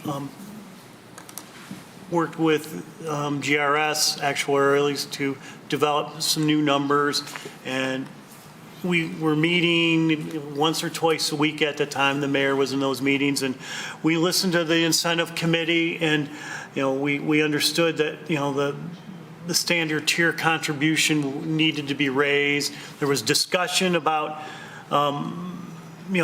whether the first tier was 1 to 5 years or 10 years, and we did adjust that. We added the station officer category, which is increased contributions. And I think, even up to the end where there was concern about this plan includes annual increases starting not this summer, but the following summer, 2024. Initially, it was proposed to mirror the raises in the Troy Firefighter TFSOA, Troy Fire Service Officers Association bargaining agreements. That kind of near the end, we started hearing that that was not a good way to go. There was a recommendation on our part to tie it in with the classified and exempt salary increases, but that is kind of a nebulous number. It's not in an agreement anywhere. It's sort of more built into our budget. So we just fell back onto the CPI to concur with the Detroit CPI, but not to exceed 5%. And the incentive committee, that was kind of their original, what they wanted anyways, so it was easy to agree to that. And just so that you know that I definitely talked to Rob about whether that was financially acceptable to us, and Rob is very comfortable with that number. So we did a lot of work in a very compressed time. It was very uncomfortable at times, but we were able to make it work. I think also, I want to say this a little gingerly, that some of the people that were writing in to vote no didn't have the facts. They didn't know what the new proposed plan actually contained, because some of the arguments where we should look at some of these other plans where these other volunteer firefighter organizations do it, and it's actually less generous than our plan. And Rob is like, hey, Mark, I'll approve that. That'd be great. It's less money from our budget. But we're not doing that. I kind of say that a little jokingly. Honestly, we really have tried to develop a very fair incentive program. And by no means are we trying to get away on the cheap, if that's a way to say it. You know, we're really trying to have a fair incentive program. And I think, honestly, any program that you develop, over time, you have to assess it and address it if it needs revisions. And I think that we've worked long enough with the incentive committee. They know that our staff would believe in that and would fairly sit down and do that at any time in the future. I did want to say, you were asking about some of the changes. And again, the Voluntary Incentive Committee members, they were getting feedback. Not only did we have feedback from this group of volunteers and dedicated leaders, but also we did hear from other firefighters. I mean, there was a lot of input. There was a lot of, we've spent a lot of time on this in improving the plan. I would indicate, again, the CPI, that's a huge change, to have the CPI and what may or may not, be understood, and what certainly hasn't been brought up yet so far. The CPI actually is a retention tool, because whatever those CPI increases are, that will be reflective for all of the years of service under this new plan. So again, that's another huge benefit. The 15-year tier, again, that was something that was added. And again, there, I think, are countless other examples from this committee who actually spent a great deal of time, was a conduit of information to the volunteers and provided information back. I can tell you that they were very, they had a lot of questions, and hopefully we were able to address all of those. Councilmember Hoderick. Maybe this might be a question for City Attorney Bloom. We all, people watching are watching us be careful with the word negotiations with the incentive committee, and Mr. Durham himself was even caught himself to, he's recognizing that there's a reason why we have to be wary of that, and that gets a bit to the letter that City Manager Miller had written to the incentive committee a few years ago that one of the residents was speaking to. Can we talk for a moment about why that's sensitive to, why we're sensitive about the word negotiations in this context and why that matters and what we're caught in that regard?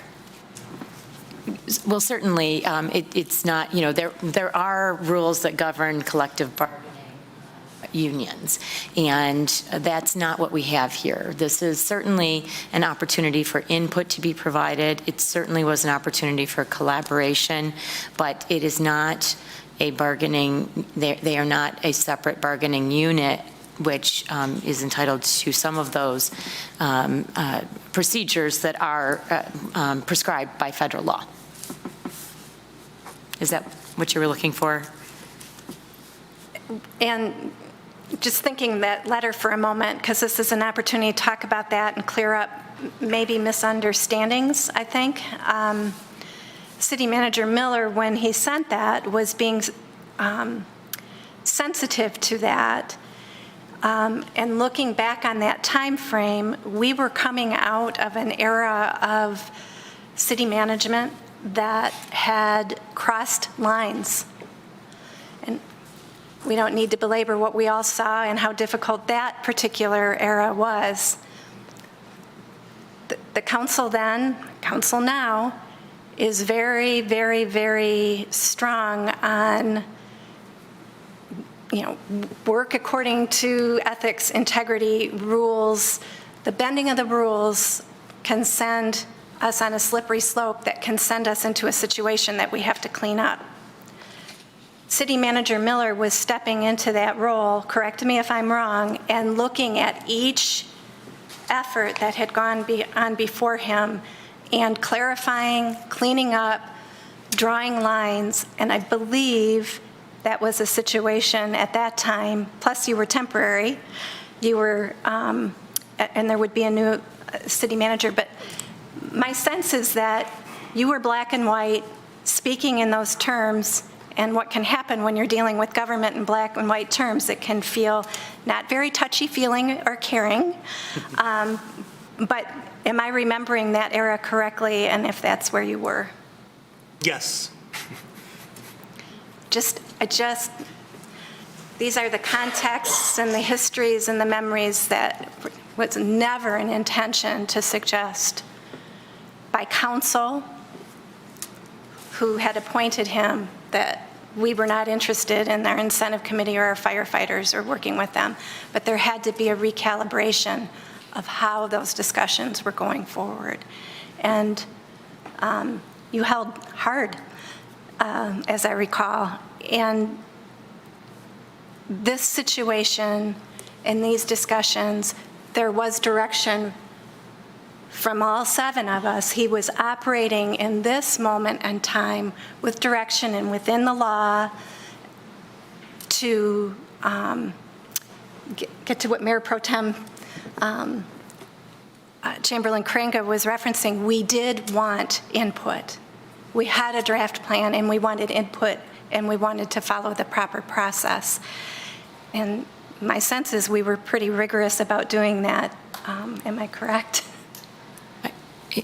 And also, I just wanted to, there were changes made after that letter was drafted in 2020. So I wanted to make that very clear that, again, as everything that you've stated is correct, but changes were made in 2020 as a result of the efforts of the incentive committee. Yeah, just for historical context, after the letter, after Mark got appointed city attorney, which he didn't think he was, or city manager, I don't think he thought he was going to be the next city manager when he sent that letter, in all fairness. He did meet with the incentive committee at that time over the course of 2019, and it came to us in February 2020, 6 of us anyway. It's the night Mayor Pro Tem got appointed, but this was before that. And there were substantial changes made. In fact, the benefits were greatly increased to a point that made several people uncomfortable from an IRS standpoint, but the benefits were increased then. So it wasn't 5 years later that we're talking about this. I'm speaking to one. And for the firefighters that are here, I'm sorry, we're talking about things from 5 years ago. We're supposed to be talking about the new plan, but part of our role is touching all aspects of this, but there was continued work there. Did you have an additional question, Councilmember Hoderick? No, I wanted, sometimes without context, there can be misunderstandings, so thanks for slogging that through with us. And I'm not sure it's even clear now to people. But thank you for re-clarifying and taking us on that walk back. And thank you for coming here to ask the questions about that. Additional questions about I-4?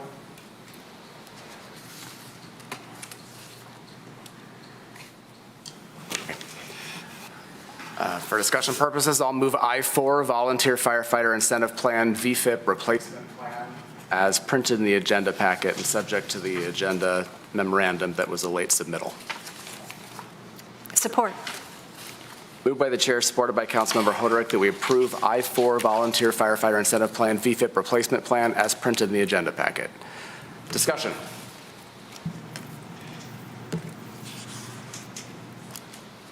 Who wants to go first? I'll go first. Councilmember Hoderick. I'm a little bit disappointed that a few of the folks left. I wanted to start by saying I'm very sensitive to the wife of the firefighter who came up and understand exactly the point she's making, and that is always on my mind with regard to our police, fire, DPW. The support systems at home matter, and that's why this has been so hard.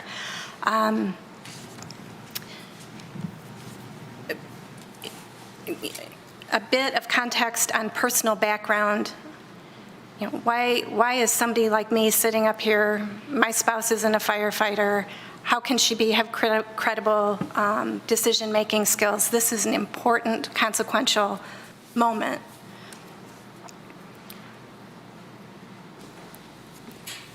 We all have family members that have been firefighters. My uncle was. I can remember watching my mother's face when my uncle was on the roof of a burning building when I was a kid, in her fear.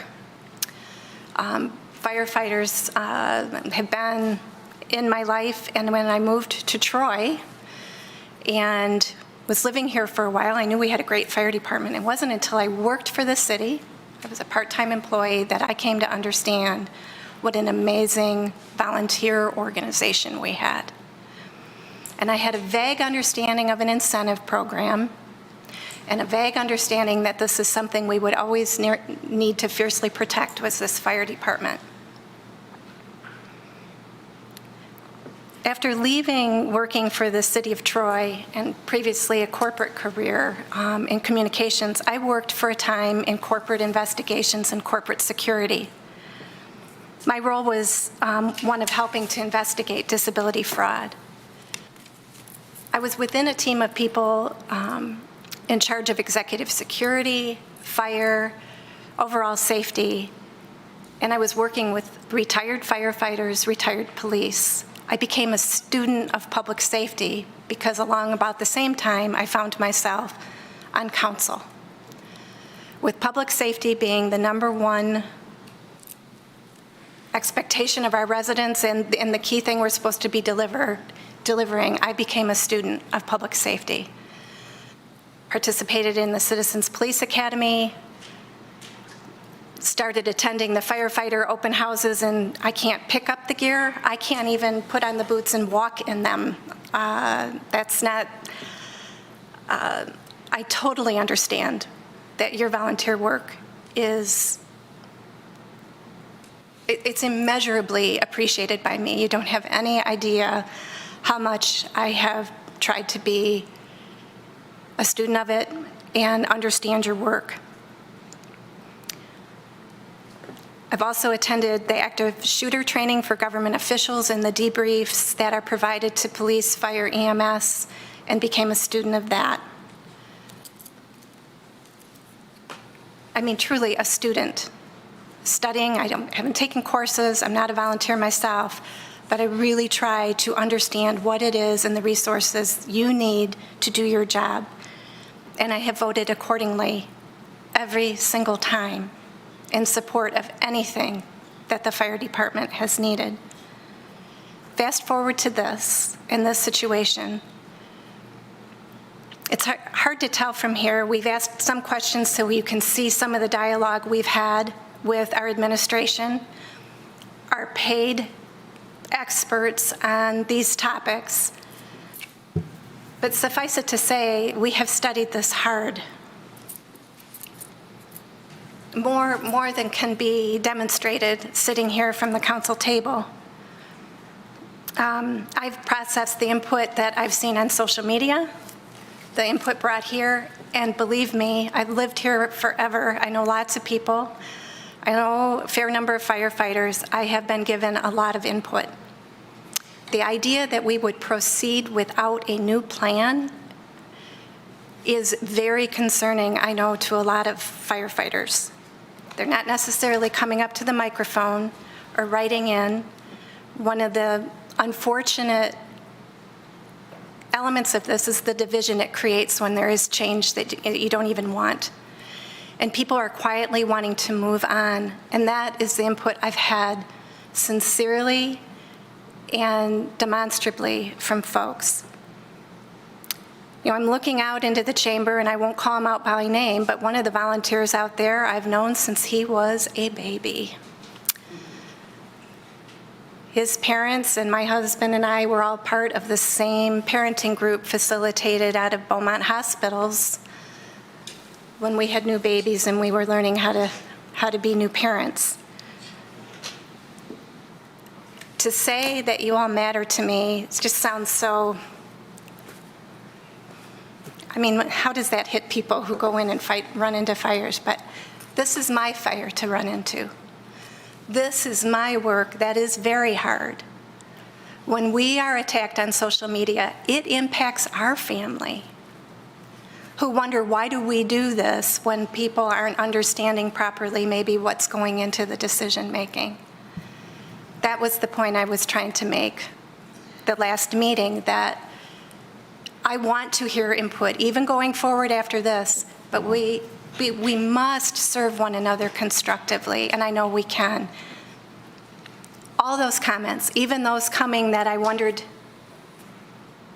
how they were being colored or made me wince because it's hard to hear when you're being put on the defensive. I set my pride aside. I've written down all those concerns.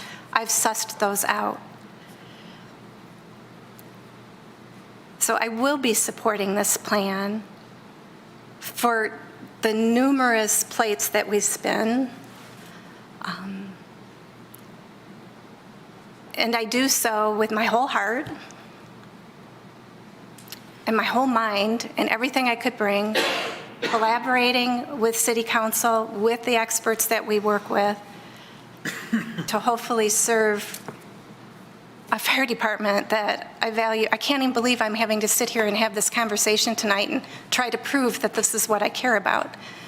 I care tremendously, and I've gone at this with my whole mind. Every question asked, I've worked to suss out. There isn't a perfect solution. It is a miracle that we have a plan of this caliber and this well discussed at this juncture. And I'm grateful for all those that worked on it. And I hope you'll trust, on some level, that we have brought everything we can to this, to do this to the best of our ability. And we'll continue to work together, residents, firefighters, going forward, to protect. We have to protect this department to the best of our ability. Thank you. Thank you, Councilmember Hoderick. Discussion, additional discussion. Councilmember Erickson-Gall. Thank you, Mayor. When I first joined the council, I was aware we had a volunteer fire department, but the volunteer incentive plan was, as Councilmember Hoderick mentioned, had a vague idea about it, but was not really aware of what it was, how it worked, how important it was. And that was one of the first decisions that I made as a council member, was amending that plan in February of 2020. I sat down with firefighters who explained to me how the plan worked, how important it was for retention, who urged us to increase the benefits as much as possible. We listened. We amended it, and that in itself demonstrates how important our firefighters and providing that incentive for retention is to us. I agree with Ms. Yagley that public safety is one of our core responsibilities. It absolutely is. And our council consistently demonstrates that by approving budgets that place well over 60% of our general fund into public safety. We have some of the best equipment in the area, possibly in the state. We have some of the best and highest levels of training. We have the most dedicated and committed firefighting staff, for which we are eternally grateful. This plan is not ideal. The other plan was more ideal. This is a significant change from what we've been doing. But one thing I'm very happy to hear is that our new plan, unlike our old plan, is not a unicorn. This new plan, when a future council 10 years from now has to evaluate whether this new plan is going to continue to be function in a way that makes IRS happy and also provides good benefit for firefighters, they won't have to struggle with what we've been struggling with for the last few months. That's very important to me. We've heard from many people that have said, vote no on this new plan because it has issues. Yes, it's not perfect. But I've also heard from many people saying that they're content with this plan. As somebody recently explained to me, mildly content people don't show up to city council meetings and tell us they're mildly content. So I have no idea how many firefighters are okay with this plan, happy with it. I do have a pretty good idea about how many people don't like it because you're all making yourselves clear.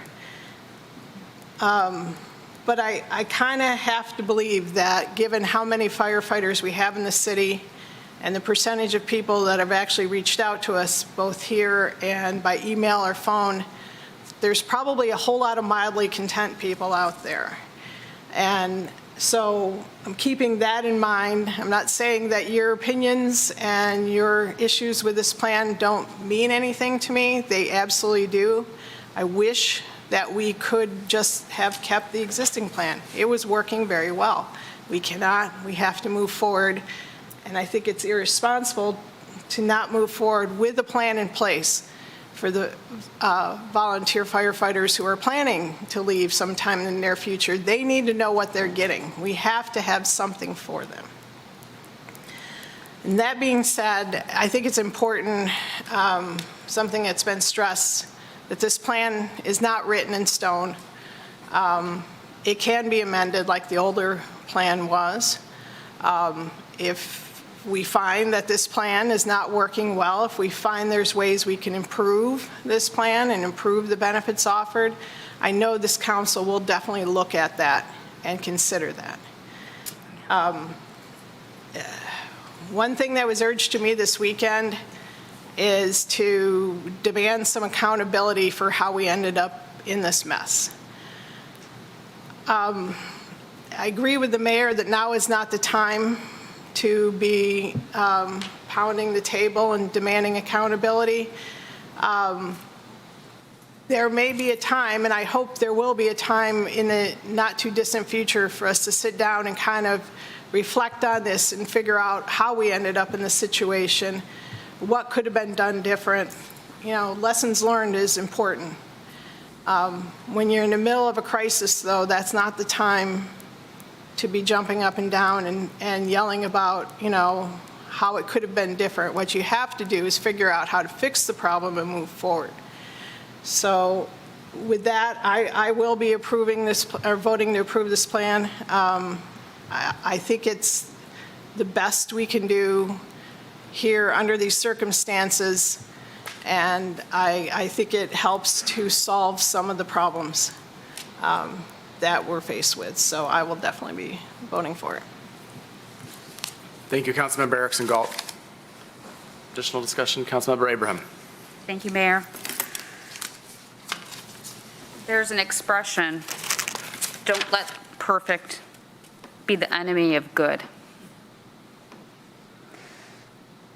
I think all of us desire a perfect plan or something that comes as close to perfect, or maybe something that comes as close to the previous plan. Fortunately, the previous plan had benefits that were too rich.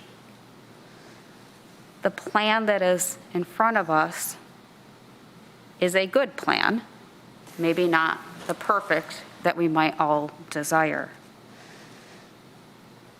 And as I've been deliberating over the weekend, and frankly for weeks and months since this came to all of our attention, how do we move forward pragmatically? How do we move forward in a way that doesn't provide a gap in coverage to those who may retire in the near future? We can spend weeks, we can spend months, we can spend years to get to perfect, but there's a cost to that. And so the question in my mind is this plan good? And is it good enough to approve, knowing that council has had a history of amending it? I know that is one of the big concerns that has been raised tonight, in previous council meetings, over email, etc. The plan has been amended. It was amended in 2014, 2016, 2020. If something gets approved tonight, doesn't mean that it's never going to get amended, that we're never going to take additional feedback, because we are, and we have a history of doing so.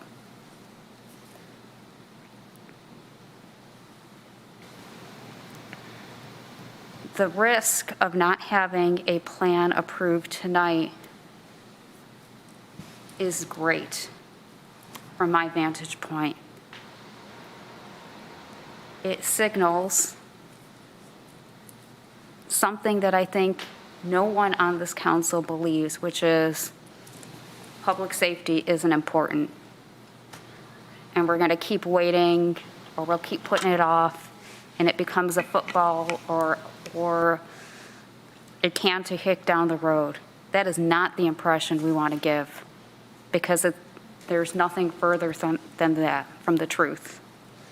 This council cares deeply. Is this plan perfect? It is not. Is it good? Is it solid? And most importantly, does it pass the IRS smell test? It does. So I will be supporting this plan tonight because it is a solid foundation and something that we can work on going forward to make it more perfect. I think this council is committed to it, and I'm positive future councils will be too. Thank you. Thank you, Councilmember Abraham.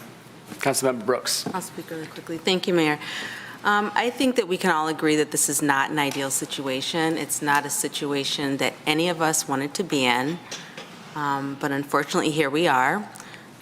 We obviously had to terminate the plan that was in place for legal reasons, and so I agree it would not be responsible to not have anything in place.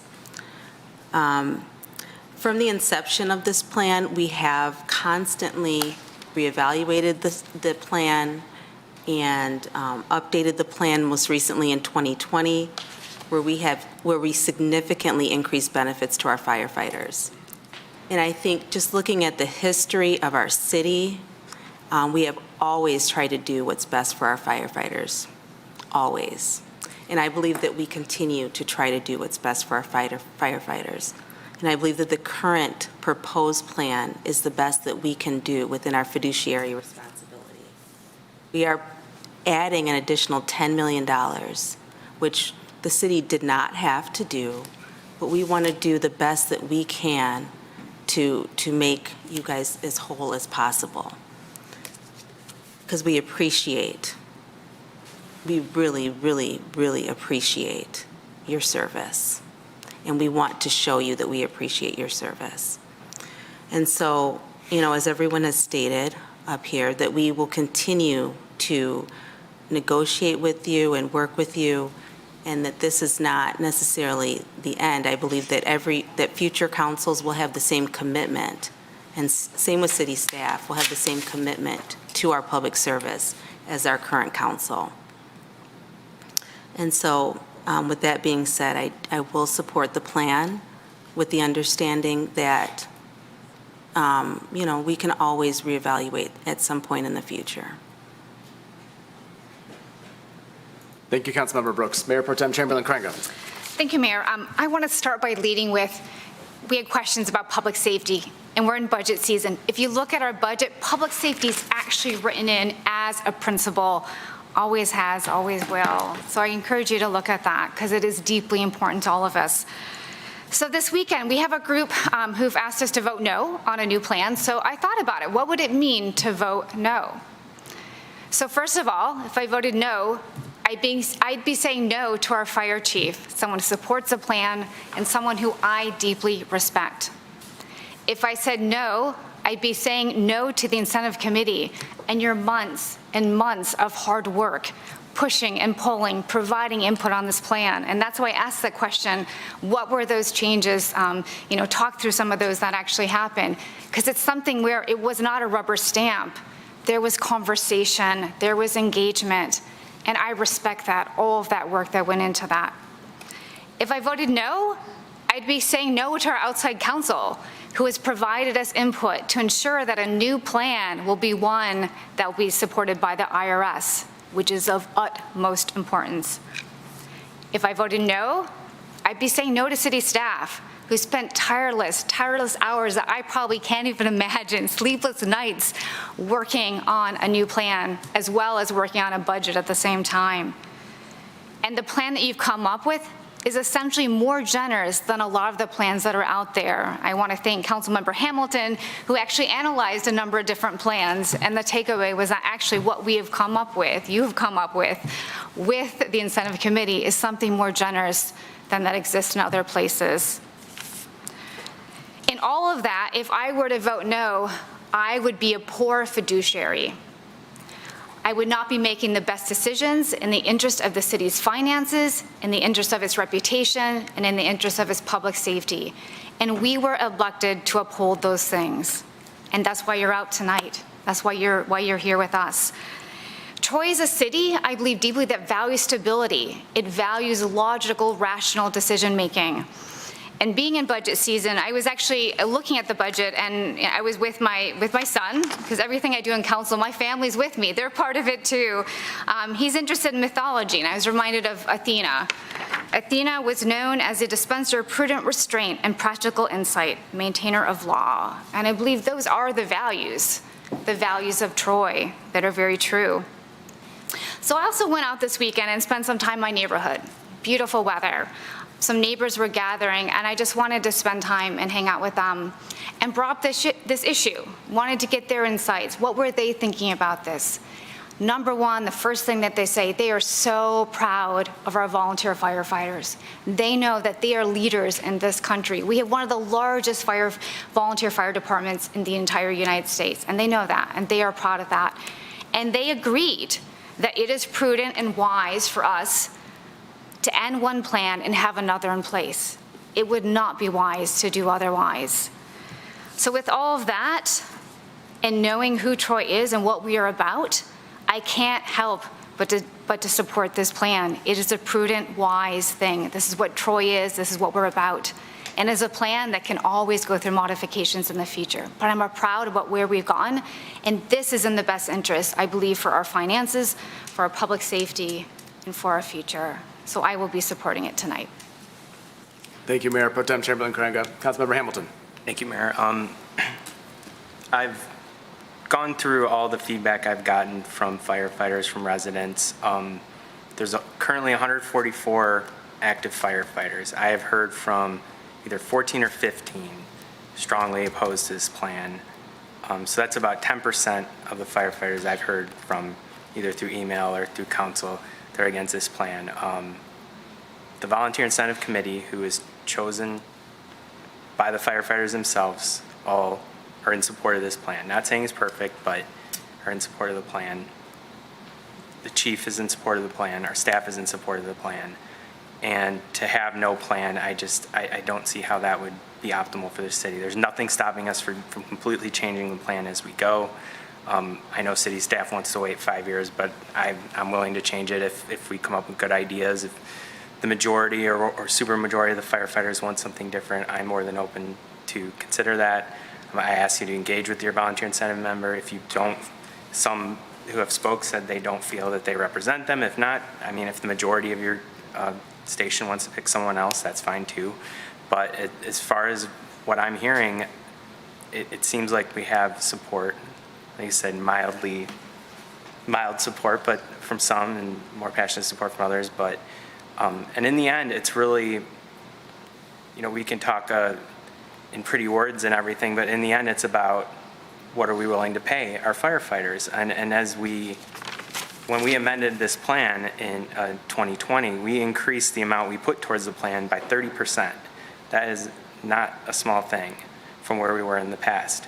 And this plan here, I mean, currently we were putting in about, I don't know, I'm looking at the numbers now, maybe $700K a year towards the service that was served in the previous year. And the new plan, we're putting in 1.8 million per year. And to me, that shows where we're at. As I said, I'm going to support this. We have to have a plan in place to keep going. There's nothing stopping us from changing it as we go. I want to hear from more firefighters. If more want to speak out to me, feel free to contact me. But I can't vote no on this when I've only heard from 10% opposing to this. Like, that doesn't seem right. And I want to keep making this better. You have my commitment. I will change this if needed. But tonight I will be supporting this. Thank you, Councilmember Hamilton.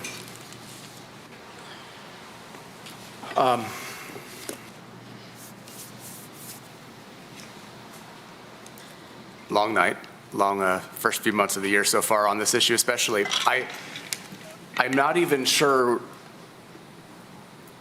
what to repeat, what to say fresh. I'll be honest, I'm usually not at a loss for words, but I do struggle a little bit with this one because I think there are a lot of people in the room tonight who are watching who are looking at this from different perspectives than this person may be sitting next to them, or maybe they're grouped, I don't know. But it's really difficult to try to speak to 144 volunteers and their families and residents who have brought this up in one cogent thought process, right?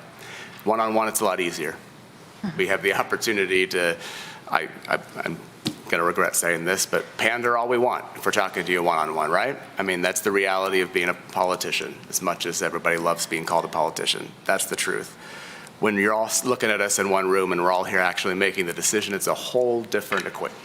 And it comes back to bite us, it comes back to help us, it does a lot of things, but that's where we are. And I appreciate all the comments made by fellow council members tonight. I really appreciate the public comment. Most of the people who spoke in public comment tonight were opposed to the new plan. I recognize that. Those who came forward this evening. Certainly, if that was the entire fire department, it would be a very different experience. It would be a very different thought process. I don't need to tell you that there are others who feel differently than you do and who support this plan, maybe mildly, or maybe they're ambivalent, but they're not as opposed to the new plan as you are. Someone watching, maybe tuning in tonight, because they haven't really followed what's going on with this issue, might think, what's council doing? It looks like the whole fire department is against this. You know, the 80% number, we can't talk about percentages with any certainty. We know that. There wasn't a survey that went out among all of you. I know that. I certainly personally have heard more positive response than negative, even with the negative that have come forward tonight in other emails. I've talked to a lot of firefighters who said, over my dead body will I come there and speak publicly in favor of this plan tonight, even though I do support it. And I get it. I get it. And so I want the community to know that there is support for this plan. And it's not just the incentive committee members, who 5 of the 6 are here tonight. I want to speak a little bit about them for a second, because I did sit in on all of their meetings with city administration. I've had several conversations with them individually over the past several months, 3 months, I guess. And at no time was the incentive committee rolling over on anything in the city manager's boardroom. Let me tell you, they were pissed.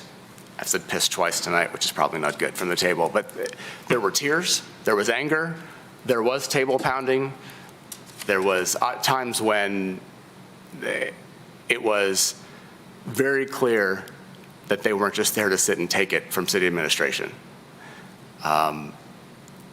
At the end of the day, is it a take it or leave it situation because they're not a collective bargaining unit? I suppose that's one way of putting it. It's a reality of how the system works. But at no time was this incentive committee rolling over. I don't know how else to say it. I really think it's important for that to be said. Council wasn't in that room. We tried to keep everybody updated, but it was serious. And there were times when city administration and I left the room so they could talk and come back with their next, not negotiation, but their next position. And it was an effective system that worked. And when you look at the numbers, which haven't actually been talked about much tonight,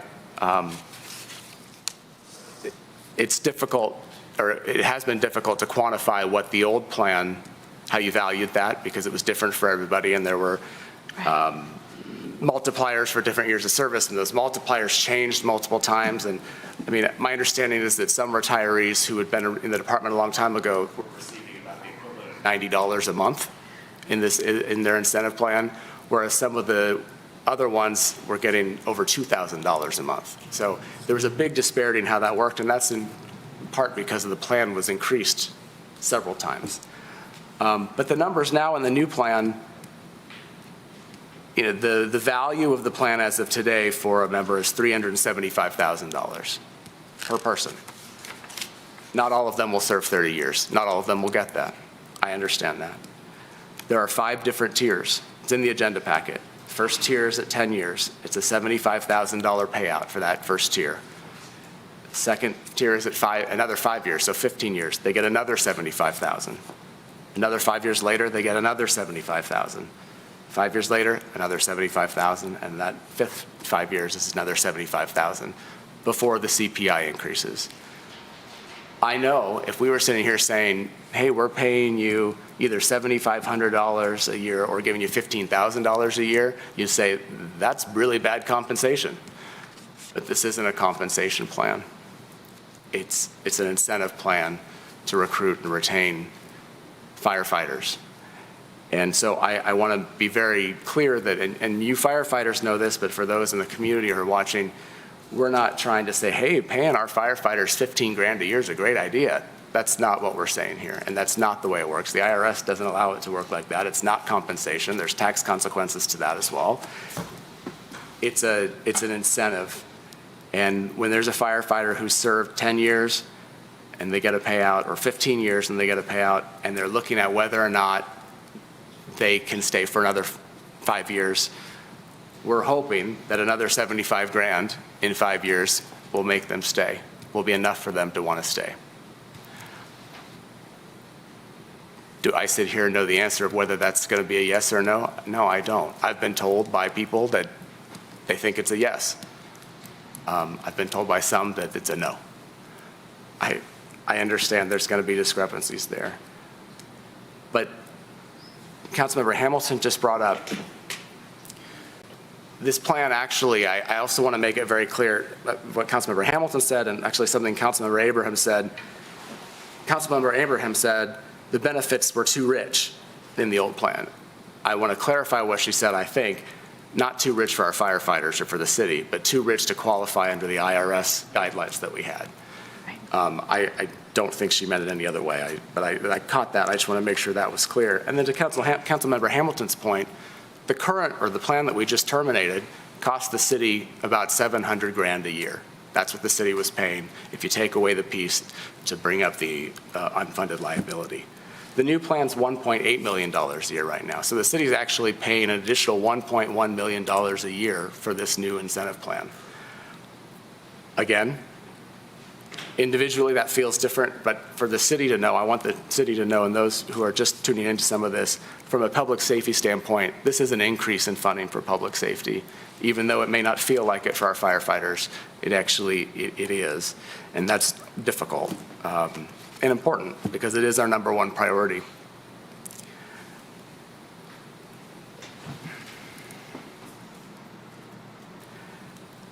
I can't vote no on a plan like everyone else has said and have no plan. It wouldn't be the prudent thing to do for this council or for the city administration. And despite a lot of pressure, a lot of good pressure, it just isn't the smart thing to do for the city from a fiduciary standpoint, from a moral standpoint, from a morale standpoint. I think there's a lot of reasons why having this plan now with the clear understanding, and I'll be honest, some people don't like it when I say this, but if we need to amend it, that's what we're here for. That's how the system works. Oh, great. I understand. Case in point, our firefighters leaving on a call right now. I mean, that's who they are in the city, and that's not going to change, I don't think, after tonight. Fascinating timing. Those not in the room won't understand the value, the impact of that, but it's very much who these men and women are of our department. I hope everything's okay. I'll say that.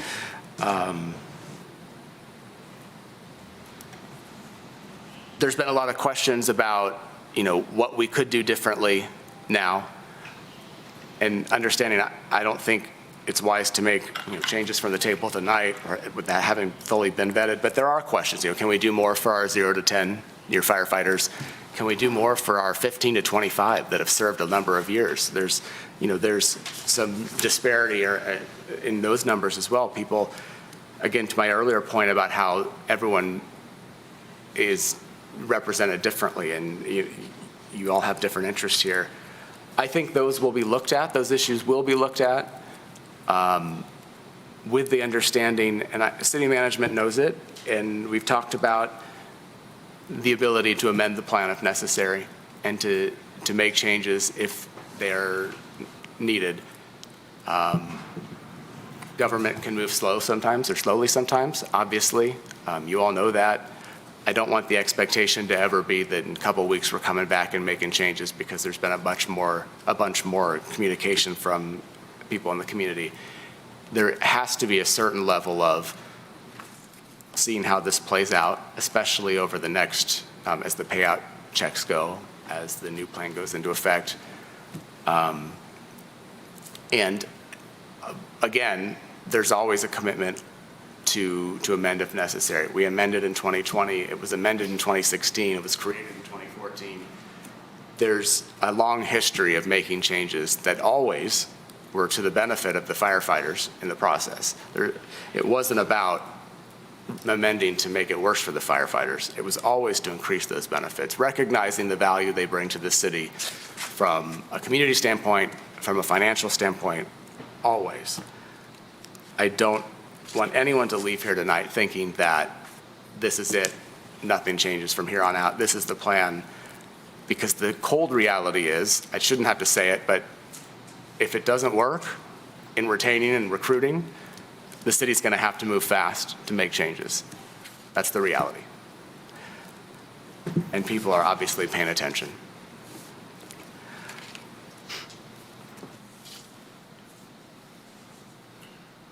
I'm repeating some other people's things. I apologize.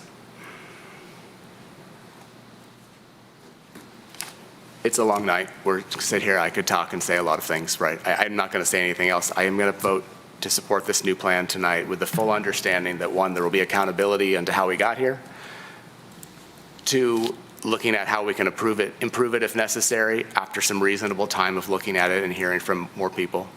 With appreciation for the incentive committee members that were chosen by their stations at a time when this wasn't likely going to be on the table as something they had to work. I know the hours that they have put in on your behalf, your firefighters, I mean, and also the city as a whole. And I can't not appreciate that and acknowledge that. Of course, appreciation for city staff who's worked very hard to try to be as nimble as they can in responding to our questions, working with the committee, looking at the overall health of the city as well. And all of the hours that went into that. To our residents who have maybe been following this all along or just as of today, I appreciate that you're paying attention also, and I know that our residents deeply appreciate our firefighters, and I'm always open to answering any more questions about this from a resident. I understand that there's not a broad understanding of how our system works. And this is an opportunity for some of that education as well. I said it when we were talking on E1. To the firefighters, nothing we can say up here tonight can truly express our appreciation for you. I don't know how you possibly put it into words and quantify in a statement what you do for our city and what you mean to us. We just can't. I do appreciate you, every one of you, and the work you do. The fact that a lot of you just got up and took a call and went fast. That's what you do, and it's why it makes us the best volunteer fire department in the country. I always say that, and yes, our ratings keep our insurance low, all of that, but the spirit of our firefighters cannot be broken, and I'm really proud to live in a city with such an amazing group of firefighters. We'll keep working on this. We've got to have a plan in place. We've got to get up tomorrow morning and keep going. But we're committed to making sure we do right by our firefighters, but we continue to do right by them as we consistently have in this city, even when it's been through some rocky times. So thank you for your service, and thank you for helping Troy being one of the safest cities in this country. You play a big role in that, and we're forever grateful. Vote, Ms. Dixon. Councilmember Brooks? Yes. Mayor Pro Tem Chamberlain Krenga? Yes. Councilmember Erickson Galt? Yes. Councilmember Hamilton? Yes. Councilmember Hoderick? Yes. Mayor Baker? Yes. Councilmember Abraham? Yes. Motion carries. Mayor. Computer issues. Oh, your computer's timed out. Let's take a 5-minute recess.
coming back on the record.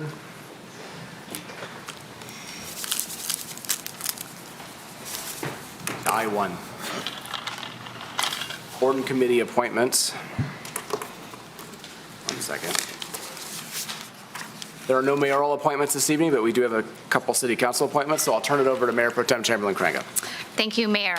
I'll start by, I'd like to move the appointment of Nehar Abdullah to the Animal Control Appeal Board for the unexpired term expiring September 30th, 2024. Support. Moved by Mayor Pro Tem Chamberlain Crainga, supported by Councilmember Erickson Galt, that we approve the appointment of Nehar Abdullah to the Animal Control Appeal Board for the unexpired term ending September 30th, 2024. Any discussion? The vote, Ms. Dixon. Mayor Pro Tem Chamberlain Crainga? Yes. Councilmember Erickson Galt? Yes. Councilmember Hamilton? Yes. Councilmember Hoderick? Yes. Mayor Baker? Yes. Councilmember Abraham? Yes. Councilmember Brooks? Yes. Motion carries. Charter Revision Committee, I would like to move the reappointment of Frank Howrlack and the appointment of David Fukuzawa to the Charter Revision Committee for the terms both expiring April 30th, 2026. Support. Moved by Mayor Pro Tem Chamberlain Crainga, supported by Councilmember Brooks. Appointments of Frank Howrlack and David Fukuzawa to the Charter Revision Committee for the terms expiring April 30th, 2026. Any discussion? The vote, Ms. Dixon. Councilmember Erickson Galt? Yes. Councilmember Hamilton? Yes. Councilmember Hoderick? Yes. Mayor Baker? Yes. Councilmember Abraham? Yes. Councilmember Brooks? Yes. Mayor Pro Tem Chamberlain Crainga? Yes. Motion carries. Zoning Board of Appeals, I'd like to move the reappointments of Michael Bossenbrook and James McCauley to the Zoning Board of Appeals for the terms expiring April 30th. Support. Moved by Mayor Pro Tem Chamberlain Crainga, supported by Councilmember Hamilton, that we approve the the appointments of Michael Bossenbrook and James McCauley to the Zoning Board of Appeals for the term expiring April 30th, 2026. Any discussion? Vote, Ms. Dixon. Councilmember Hamilton? Yes. Councilmember Hoderick? Yes. Mayor Baker? Yes. Councilmember Abraham? Yes. Councilmember Brooks? Yes. Mayor Pro Tem Chamberlain Crainga? Yes. Councilmember Erickson Galt? Yes. Motion carries. That concludes council appointments this evening. Next up, I-2 Board and Committee nominations. I will make a nomination to the Brownfield Redevelopment Authority. I'd like to move renominations of Rosemary Kornacki and Carolina Noguez Ortiz for the term expiring April 30th, 2026. Support. Moved by the chair, supported by Mayor Pro Tem Chamberlain Crainga, that we approve the nomination to the Brownfield Redevelopment Authority of Carolina Noguez Ortiz and Rosemary Kornacki for the terms expiring April 30th, 2026. Any discussion? The vote, Ms. Dixon. Councilmember Hoderick? Yes. Mayor Baker? Yes. Councilmember Abraham? Yes. Councilmember Brooks? Yes. Mayor Pro Tem Chamberlain Crainga? Yes. Councilmember Erickson Galt? Yes. Councilmember Hamilton? Yes. Motion carries. That concludes mayoral nominations this evening. Give me city council nominations? No. All right. There's no closed session requested, so no I3. We've already handled I4. That concludes regular business this evening. Next up is the consent agenda. Does anyone have an item from the consent agenda they'd like to pull for further discussion? Councilmember Abraham. I'd like to move all items on the consent agenda as printed. Support. Moved by Councilmember Abraham, supported by Councilmember Hoderick, that we approve all items on the consent agenda as printed in the agenda packet. Any discussion? The vote, Ms. Dixon. Mayor Baker? Yes. Councilmember Abraham? Yes. Councilmember Brooks? Yes. Mayor Pro Tem Chamberlain Crainga? Yes. Councilmember Erickson Galt? Yes. Councilmember Hamilton? Yes. Councilmember Hoderick? Yes. Motion carries. If you're here for a consent agenda item this evening, all have been approved.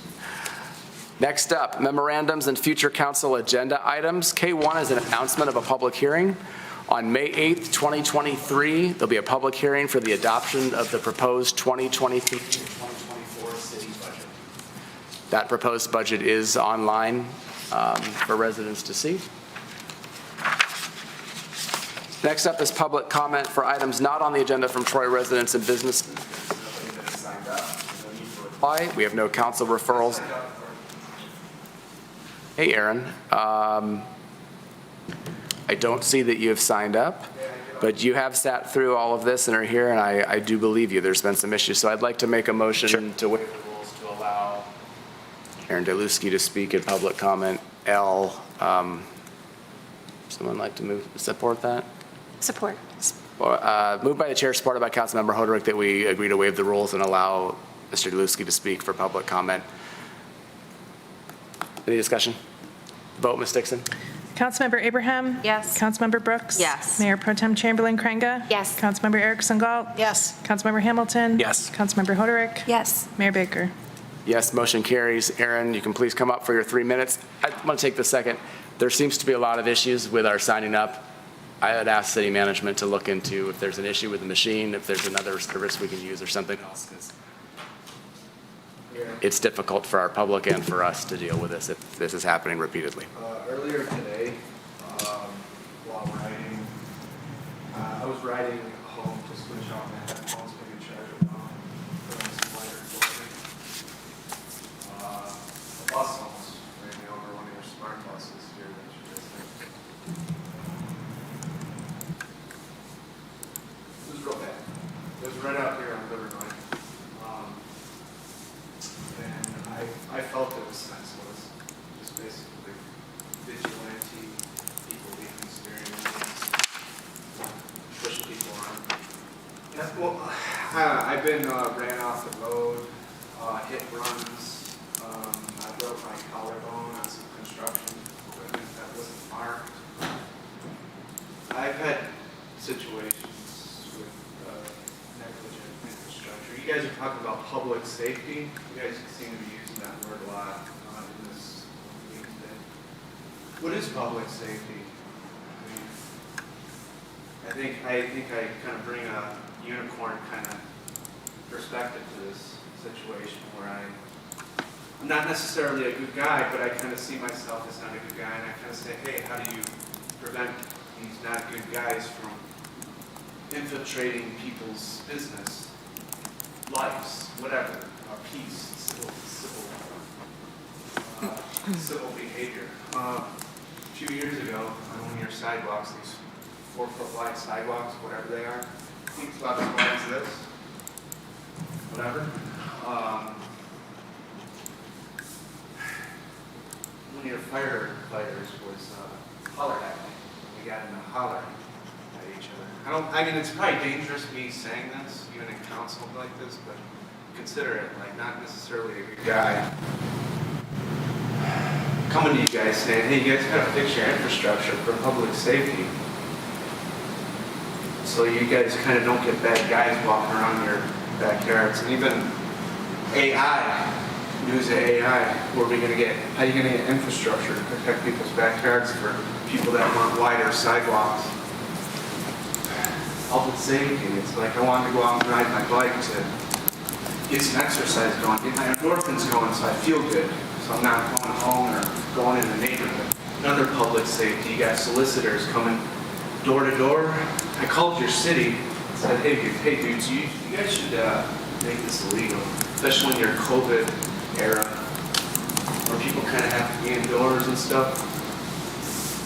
It's kind of different policy settings saying, hey, public safety, maybe we should not have solicitors coming door to door in the city in this kind of era, handing out junk. Something about stuff. I'm saying.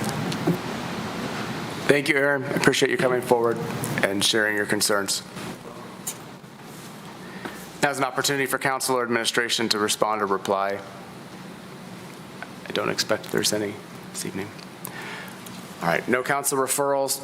We move on to reports. There's only a couple little ones there. Any comments on reports this evening? Council comments? Anything? I'll say it. State of the City address will be Wednesday, May 3rd at 6 p.m. It'll be broadcast on our YouTube channel, also on our cable channels as well. Tune in Wednesday, May 3rd at 6 p.m. if you're interested. Next up, there's nobody signed up for public comment for items on or not on the agenda from members outside of Troy. We have no closed session this evening, so with that, we're adjourned.